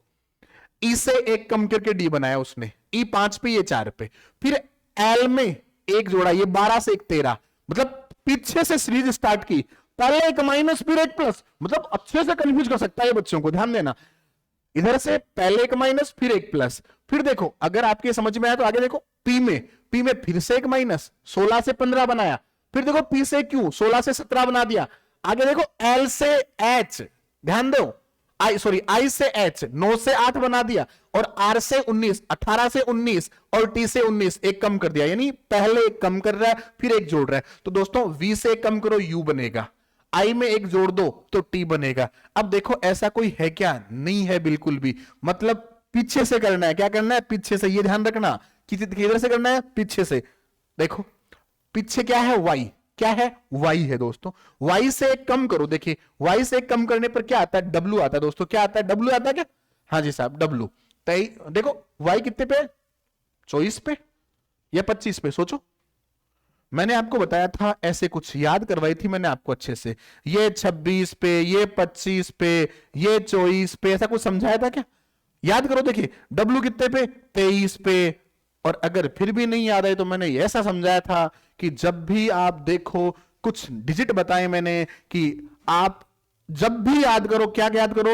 ए और फिर 5 वाला ईजीओटी शब्द बताया था, ईजीओटी शब्द बताया था, अगर आपको याद आ रहा हो तो 5, 10, 15, 20, 25 ऐसा कुछ बताया था, अगर आपको याद आ रहा हो तो। अब भूल गए होंगे आप शायद, नहीं तो याद करो। हाँ जी, y कितने पे आता है? 25 पे। 25 से एक कम करेंगे 24। 24 पे क्या था दोस्तों? अक्स। अक्स कौन से में स्टार्टिंग है? इसमें नहीं है, इसमें नहीं है, इसमें नहीं, तो आंसर क्या हो जाएगा? ये वाला। देखो फिर भी r 18, 18 में एक जोड़ो 19, o 15, 15 से एक कम करो 14, है ना? तो आंसर बन जाएगा डी। चलो दोस्तों, अपना ये टॉपिक खत्म हुआ। अब बाकी नंबर आता है मनोज सर का वापस से आपके सामने। स्टार्टिंग इन्हीं के नाम और एंडिंग इन्हीं के नाम, क्योंकि आज का पेपर वैसे भी इन्हीं के नाम है। हाँ, आज जो है जीके का बड़ा रुतबा था साहब पेपर में। जीके का क्या था रे भाई? रुतबा था, है ना, और रहेगा साहब, है ना। जीके वाले तो नहीं, हिंदी नहीं, हिंदी के सर जो लेट आएंगे तब तक हम जीके चिपका देते हैं पूरी की पूरी, खटाखट खटाखट खटाखट खटाखट, है ना। मार्कर दे दो आप तो बस। हाँ, 45 से शुरू करना है गुरुजी अपने को। 46 से नहीं, 45 से। 45 कह रह गया था उस सर, थोड़ा सा खटाखट चल रहा था ना गुरुजी, आ रहे थे। हाँ, नहीं हुआ था, नहीं हुआ था, ये हो गया था अपना। हाँ, तो फटाफट से मित्रों और मेरे प्यारे साथियों, चाय पानी पी ली होगी आपने, है ना। आपको क्या टाइम लगता है ना, आप तो बस देख रहे हो, फटाफट पीते जा रहे हो, हमको पढ़ाना पड़ रहा है। तो आप, हम चाय पानी कचौरी वचौरी खा ली है ना। गुरुजी ने देखो कितनी प्यारी प्यारी कचौरी मंगाई है ना। लेकिन ये कचौरी आपको दिखा भी नहीं सकता क्योंकि खाली है ना। तो कुल मिलाकर 45वां प्रश्न फटाफट करते हैं हम। आंसर 2011 की जनगणना के अनुसार राजस्थान की कुल जनसंख्या में अनुसूचित जनजाति की जनसंख्या का प्रतिशत है। अनुसूचित जनजाति की जनसंख्या का परसेंट कितना है? 13.48। आपको पता है 13.48% अपनी अनुसूचित जनजाति की जनसंख्या है कुल जनसंख्या में से। कहां है 13.48? देखो 13.3 गलत है, 13.48 ये भी नहीं है, 13.48 ये भी नहीं है, 13.48 ये भी नहीं है, मतलब कोई सही नहीं है इसमें तो। लेकिन उसके नजदीक हम देख सकते हैं कि 48 के बाद लगभग 5 कर सकते हैं, तो ये आंसर इसमें सही हो सकता है। अदरवाइज मैं आपको कहूंगा कि बोनस मिलेगा आपको, स्टार देता हूं इसमें प्रश्न को, निश्चित रूप से बोनस मिलेगा आपको। फिर भी नहीं मिलता है तो आपको 13.48 के तहत यह आंसर मिल जाएगा वैसे, ठीक है ना। तो 13.48 बोल दो, 13.5 लगभग आप कर सकते हो। फिर अगला, फ्रेंच ओपन 2022 में, फ्रेंच ओपन 2022 में महिला एकल की विजेता कौन है? महिला एकल की विजेता कौन थी? टेनिस खिलाड़ी रही थी ईगा स्वियातेक। ईगा स्वियातेक 6-1 6-3 आपने पता था वो जीती थी, है ना। फटाफट से नेक्स्ट नंबर पे आगे की ओर। गुरुजी कह रहे हैं स्पीड बढ़ाओ गुरुजी। राजस्थान का सबसे बड़ा कृषि जलवायु प्रदेश कौन सा है? अबे टेस्ट सीरीज के साथ साथ आपको दिया था। अच्छा, ऊपर वाला प्रश्न रह गया। हाँ सॉरी भाई, ध्यान रखना थोड़ा सा, है ना। स्पीड इतनी बड़ी कि प्रश्न ही खा गया कि भाई निम्न में से किस रेलवे स्टेशन को हाल ही में platinum green railway station rating दी गई है? प्लेटिनम रेलवे स्टेशन जोधपुर को दी गई है ना अभी। प्लेटिनम ग्रीन जो रेलवे स्टेशन रेटिंग दी गई थी उसको प्लेटिनम की, जोधपुर। अगला प्रश्न है, स्पीड इतनी भी नहीं बढ़ पा रही है, कि राजस्थान का सबसे बड़ा कृषि जलवायु प्रदेश कौन सा है? शुष्क पश्चिमी मैदान राजस्थान का सबसे बड़ा कृषि जलवायु प्रदेश है। आपको पता है कि राजस्थान में ऊपर ही ऊपर गंगानगर हनुमानगढ़ सिंचित है ना। और first A, first B, first सी आपको बताया था ना, 10 जो जलवायु प्रदेश हैं। नेक्स्ट हम बात करें आगे की और कथनों को ध्यानपूर्वक पढ़िए फटाफट आप कथनों को ध्यानपूर्वक, कि टीकाराम पालीवाल राजस्थान के एकमात्र ऐसे मुख्यमंत्री है जो उप मुख्यमंत्री भी रहे हैं। बिल्कुल उप मुख्यमंत्री रहे टीकाराम पालीवाल, 52 से 54 तक, आपको याद हो तो। हरिशंकर भाबड़ा राजस्थान में अब तक का सबसे लंबे समय तक उप मुख्यमंत्री रहे हैं। बिल्कुल 93 से लेकर 98 तक 5 साल तक, ये 93 से लेकर 98 तक 5 साल तक भाजपा के, भारतीय जनता पार्टी के एकमात्र उप मुख्यमंत्री थे हरिशंकर भाबड़ा। हरिशंकर भाबड़ा, बाकी सब कांग्रेस के थे, टीकाराम पालीवाल, बनवारी लाल जी, कमला बेनीवाल, है ना। कुल मिलाकर सचिन पायलट जी तक, है ना, कुल मिलाकर के 5 उप मुख्यमंत्री रहे, उनमें से एकमात्र भाजपा के थे हरिशंकर भाबड़ा, और सबसे लंबे समय तक रहे थे। तो ये भी सही है, ये भी सही है। देखो दोनों कथन सही है, कहां है? चौथे में है, पहले वाला दोनों कथन सही है भाई। तो इसमें ऑप्शन नंबर 4 सही है। 50वां नंबर प्रश्न है आपके सामने, प्लान्ड इकोनॉमी फॉर इंडिया पुस्तक किसने लिखी? 1934 में लिखी थी एम विश्वेश्वरैया ने। कब लिखी थी? 1934 में लिखी थी, एम विश्वेश्वरैया ने लिखी थी भाई। 50वां प्रश्न के बाद आती है डी सही है इसमें। 51वां प्रश्न, राष्ट्रीय केसर मिशन, राष्ट्रीय केसर मिशन किसकी उपयोजना के रूप में लॉन्च किया गया? राष्ट्रीय कृषि विकास योजना 2007 में शुरू की गई थी आपके सामने। राष्ट्रीय कृषि विकास योजना 2007 में शुरू हुई थी, उसका एक उप मिशन है ये, है ना। तो ए सही है। 52वां प्रश्न आपके सामने जो है वो है, राजस्थान राज्य सूचना आयोग सूचना नहीं देने पर अधिकतम कितनी राशि का, अगर आप सूचना नहीं दोगे तो 25,000 रुपए आपको जेब से खर्च करने पड़ेंगे दोस्तों, 25,000 रुपए, है ना, बहुत स्पीड है भाई। बाकी इनको समझने के लिए आप दिशा ईराइज एप्लीकेशन डाउनलोड कर सकते हो, हमारे यूट्यूब को आप सब्सक्राइब कर सकते हो। राजस्थान में नगर पालिका अध्यक्ष के विरुद्ध अविश्वास के प्रस्ताव पर विचार करने के लिए किसी बैठक के गठन के लिए गणपूर्ति उसे मतदान के हकदार व्यक्तियों की कुल संख्या की कितना होगी। अरे गणपूर्ति होती है ना, छोटी मोटी जो चीजें है ना, उनमें आप 2/3 आप तो रट के जाया करो, है ना। आपको नहीं भी आता हो ना तो ध्यान रखना, ये जितने भी अविश्वास प्रस्ताव वाला मामला जो रहता है ना, अविश्वास प्रस्ताव का जो नगर पालिका है, छोटी छोटी जो संस्थाएं उनमें रहता है, स्थानीय स्वशासन की बात है, 2/3 इसमें सही है ना। फिर राजस्थान में राज्य वित्त आयोग, राजस्थान में राज्य वित्त आयोग के प्रथम अध्यक्ष कौन थे, है ना, तो इसमें अपना आएगा के गोयल। कौन आएगा भाई, के गोयल थे, है ना। बढ़ार क्या है, अरब भी बताया था मैंने, बढ़ार क्या है, बढ़ार क्या है, देश हितैषणी सभा 1877 में, है ना, याद है ना, सज्जन सिंह जी के काल में। तो ध्यान देना, विवाह पर एक आयोज्य भोजन है, इसके चक्कर में ही तो देश हितैषणी सभा की स्थापना हुई थी रे भाई। तो विवाह पर एक जो भोजन होता है उसको बढ़ार बोलते हैं। राजस्थान में सीमेंट का पहला कारखाना सबको पता है, लाखेरी बूंदी में 1915 में स्थापित किया गया था, 17 में उत्पादन हो गया था, ये लाखेरी बूंदी है। फिर निम्नलिखित में से कौन सा वाद्य यंत्र बाकी 3 से अलग है, देख लो। शहनाई हम बजाते हैं, शहनाई शादी में बजती है। मसक जो बकरी की खाल से बनता है, मसक किससे बनता है, बकरी की खाल से, है ना। मसक कली उड़ चली नई दिल्ली में, है ना। तो मसक, अलगोजा ये भी मुंह से बजाते, खड़ताल क्या मुंह से बजाते हो, गलत। तो ये 3 से क्या है, अलग है, तो इसका सही आंसर बी रहेगा, खड़ताल। अगला प्रश्न, राजस्थान में कौन से जिलों में जनसंख्या घनत्व 100 व्यक्ति प्रति वर्ग किलोमीटर से कम है। मैंने आपको ट्रिक बताई, जैसा भी बाचू चुपचाप पढ़ लो, जैसा भी बाचू चुपचाप पढ़ लो। देखो कहां है कि साहब, इसमें आएगा आपका जैसलमेर। कौन सा आएगा, जैसलमेर, जैसा भी बाचू, है ना, जैसलमेर, बाड़मेर, बीकानेर, है ना। तो कुल मिलाकर के कहां गया, ये रहा जैसलमेर, बाड़मेर, बीकानेर, इसमें सही आंसर है बी, है ना। और 59वां प्रश्न आपके सामने है, भील जनजाति के पुरुष कमर पर जो वस्त्र पहनते हैं, लपेटते हैं, उसे क्या कहते हैं, अरे लंगोटी पहने ना वे, है ना, कमर तक बांधे, छोटी सी, है ना, खोयतू, कभी खोयतू पहन लो, खोयतू पहन लो, ये खोयतू है। सीमा सुरक्षा बल जनवरी 2022 में राजस्थान की सीमा पर, पाकिस्तान की सीमा पर, राजस्थान, ये राजस्थान है ना, यहां पाकिस्तान की सीमा पर ऊंटों पर गश्त दी थी उन्होंने, ऑपरेशन सर्द हवा में, क्योंकि सर्दियों का मौसम है भाई, ऑपरेशन सर्द हवा इसमें बिल्कुल सही है। अभी सर्दी है, सर्दी के हिसाब से आप कर सकते हो। भारत में सर्वाधिक रागी उत्पादक राज्य कौन सा, कर्नाटक में, रागी कर्नाटक में, रागी कर्नाटक में, अभी भी बताया था आपको, कहां गया, रागी कहां है, कर्नाटक में, रागी कहां है भाई, कर्नाटक में। मूंगफली के उत्पादन में राजस्थान का भारत में कौन सा स्थान है, चौथा, राजस्थान चौथे नंबर पर है, मूंगफली पैदा करे, याद है ने, मूंगफली बीकानेर का नहीं, तो चौथो स्थान। बाकी तो गुजरात है जो गढ़ है ही साहब। चित्तौड़गढ़ स्थित विजय स्तंभ पर पहला स्मारक डाक टिकट कब जारी किया गया, 15 अगस्त के दिन हमारा देश आजाद हुआ, और उसके तुरंत 2 साल बाद हमने ये काम कर दिया 1949 में। 15 अगस्त 1949 को विजय स्तंभ पर पहला स्मारक डाक टिकट जारी किया गया मित्रों। और 64वां नंबर है, गोविंद देव मंदिर जयपुर एवं मदन मोहन मंदिर दोनों एक जैसे ही हैं, करौली, और गोविंद देव मंदिर जयपुर, मदन मोहन मंदिर करौली का संबंध किस संप्रदाय से, अरे सीधी सी बात है, ऐसे तिलक करके बीच में बिंदी, यानी गौड़ीय संप्रदाय, ऐसे तिलक करके बीच में बिंदी, तो कुल मिलाकर गौड़ीय संप्रदाय। कौन सा संप्रदाय भाई, कौन सा संप्रदाय है, गौड़ीय संप्रदाय है।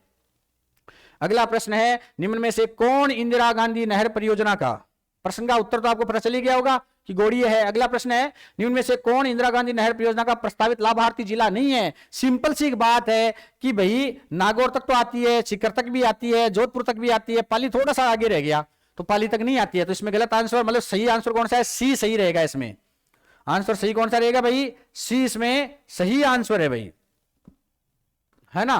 नेक्स्ट है, 2011 की जनगणना के अनुसार राजस्थान के किस जिले में न्यूनतम ग्रामीण लिंगानुपात था, है ना, न्यूनतम ग्रामीण लिंगानुपात। देखो इनमें से अगर हम देखें तो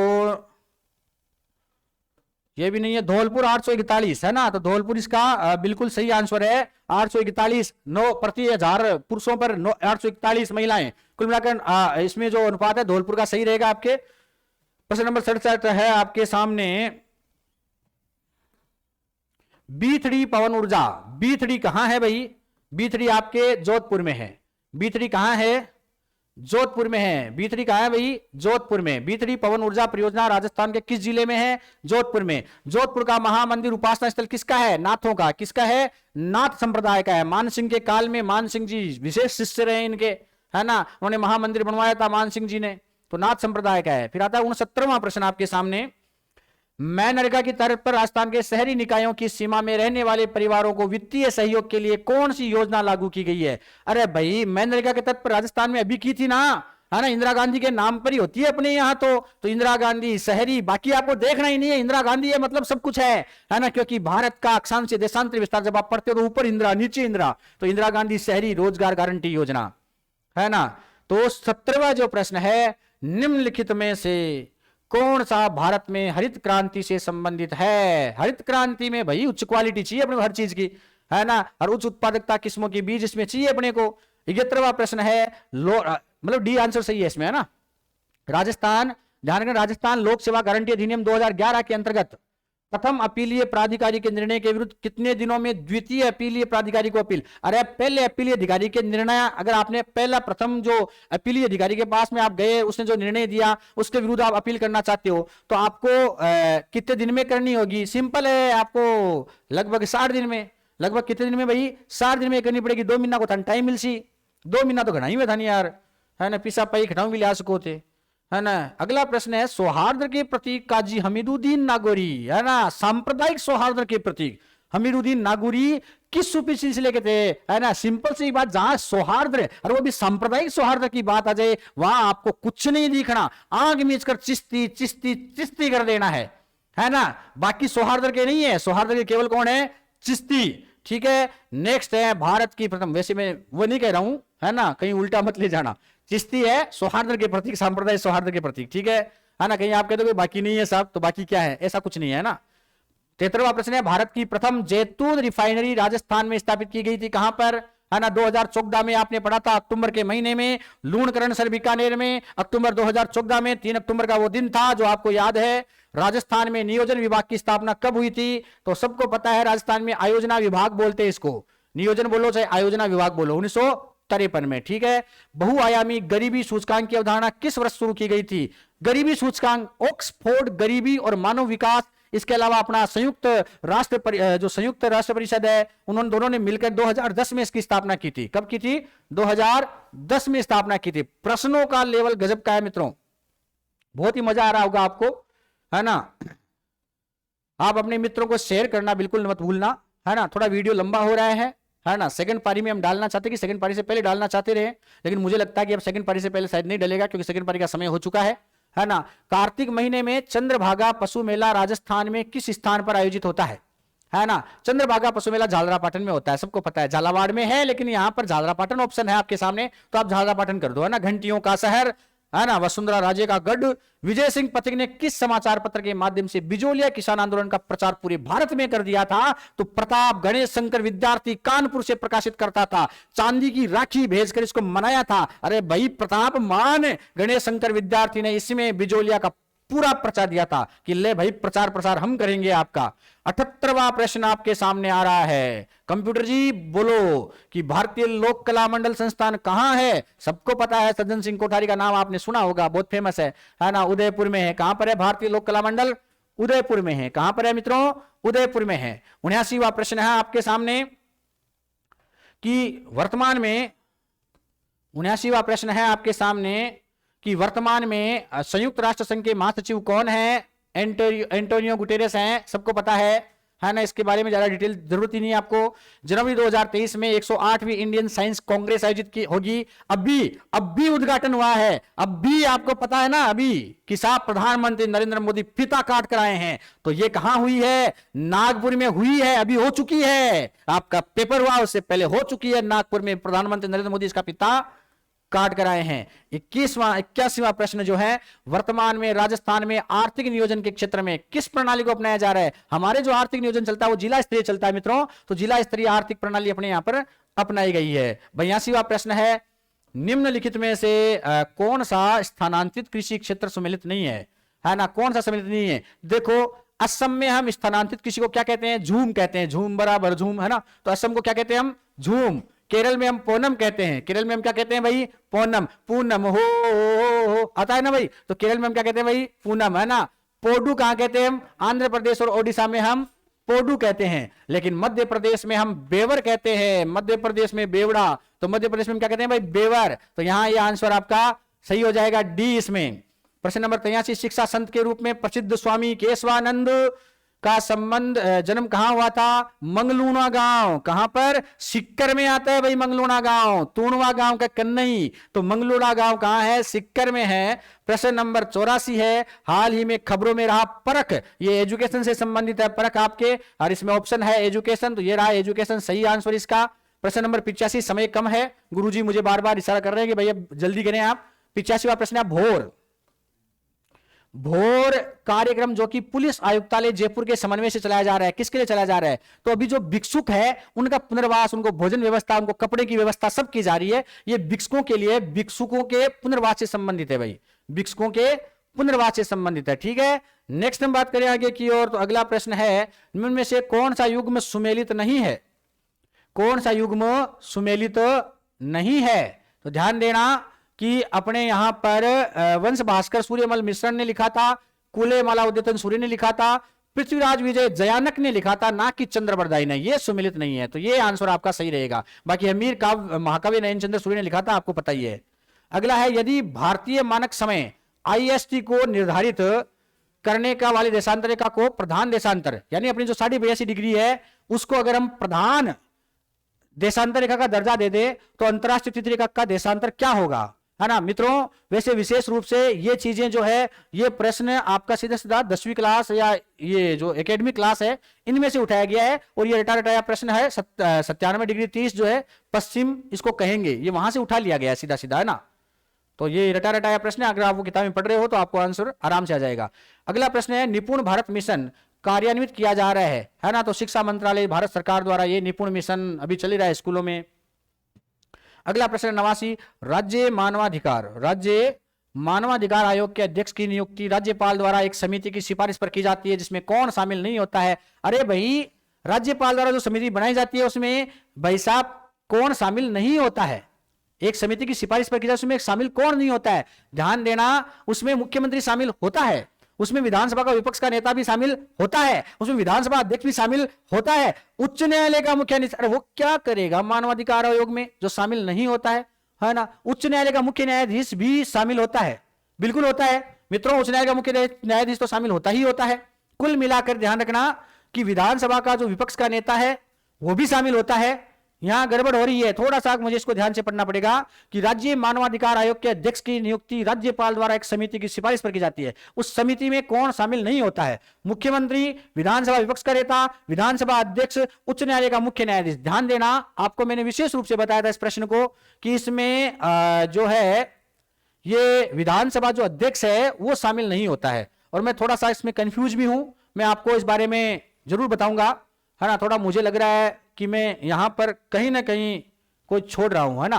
भारत के किस गवर्नर जनरल के कार्यकाल के दौरान हिंदू विधवा पुनर्विवाह अधिनियम पारित किया गया? 1856 में, आपको पता है लॉर्ड कैनिंग ने किया था। किसने किया था? लॉर्ड कैनिंग ने किया था, बिल्कुल सही है, लॉर्ड कैनिंग इसका, है ना। बाकी मैं 89 नंबर का प्रश्न आपको फिर बताऊंगा, है ना, थोड़ा सा उसको देखना पड़ेगा, समय की कमी है इसलिए मैं थोड़ा फास्टली चल रहा हूं। अकबर द्वारा निर्मित शुक्र तालाब, नागौर में था भाई। शुक्र तालाब कहां था? नागौर में था, बिल्कुल सही आंसर है ए इसमें। फिर अगला प्रश्न है, 4 हाथों वाले देवता कल्लाजी कौन है भाई? कल्लाजी फटाफट वाले आंसर है। तो फल्गुबाई चरी नृत्य अपने किशनगढ़ की नृत्यांगना थी, फल्गुबाई चरी नृत्य। माली समाज और गुज्जर समाज द्वारा यह नृत्य किया जाता है, तो फल्गुबाई माली समाज से संबंधित चरी नृत्य किशनगढ़, है ना। 94वां प्रश्न है, भरतपुर राज्य प्रजा संघ, ओ गजब प्रश्न, देखो प्रजा संघ की बात की है मित्रों। प्रजा मंडल 1938 में रेवाड़ी हरियाणा में बना था, प्रजा मंडल 1938 में रेवाड़ी हरियाणा में बना था। किशनलाल और मास्टर आदित्येंद्र आपको याद हो तो ये प्रजा संघ है, और संघ मैंने कहा था 10 साल पहले बना था, यानी 28 में बना था। कब बना था? 28 में। तो 1928 में प्रजा संघ है और 38 में प्रजा मंडल है मित्रों। 95वां प्रश्न आपके सामने है, सूखा संभाव्य क्षेत्र कार्यक्रम DPFP, गजब प्रश्न है। अभी मैंने कृषि में पढ़ाया था कि वित्तीय व्यवस्था के लिए केंद्र एवं राज्य का हिस्सा कितना है। आंख मीच कर आप 75-25 करोगे, देखो ये 75-25 आंख मीच कर करो आप, है ना। राजस्थान के किस जिले में जियोलॉजिकल सर्वे ऑफ इंडिया, है ना, 2021 के नवीनतम सर्वेक्षण में सीमेंट ग्रेड लाइमस्टोन, अरे जैसलमेर में मिल लिया आपने, है ना, सबसे उच्च क्वालिटी को, है ना, और जैसलमेर में ये प्राप्त किया गया। तो सही आंसर रहेगा डी इसमें। कौन सा रहेगा मित्रों? डी आंसर है। फिर आता है आपके सामने अगला प्रश्न, कि साहिबदीन नामक चित्रकार को मेवाड़ के किस शासक का संरक्षण प्राप्त था? साहिबदीन मनोहर, दो नाम सुने होंगे आपने, साहिबदीन, बेरूराम, कृपाराम, नूरुद्दीन, नसीरुद्दीन, ये सब मेवाड़ चित्रशैली से संबंधित थे। और साहिबदीन था अपना जगत सिंह प्रथम, जगत सिंह प्रथम इसका सही आंसर है मित्रों।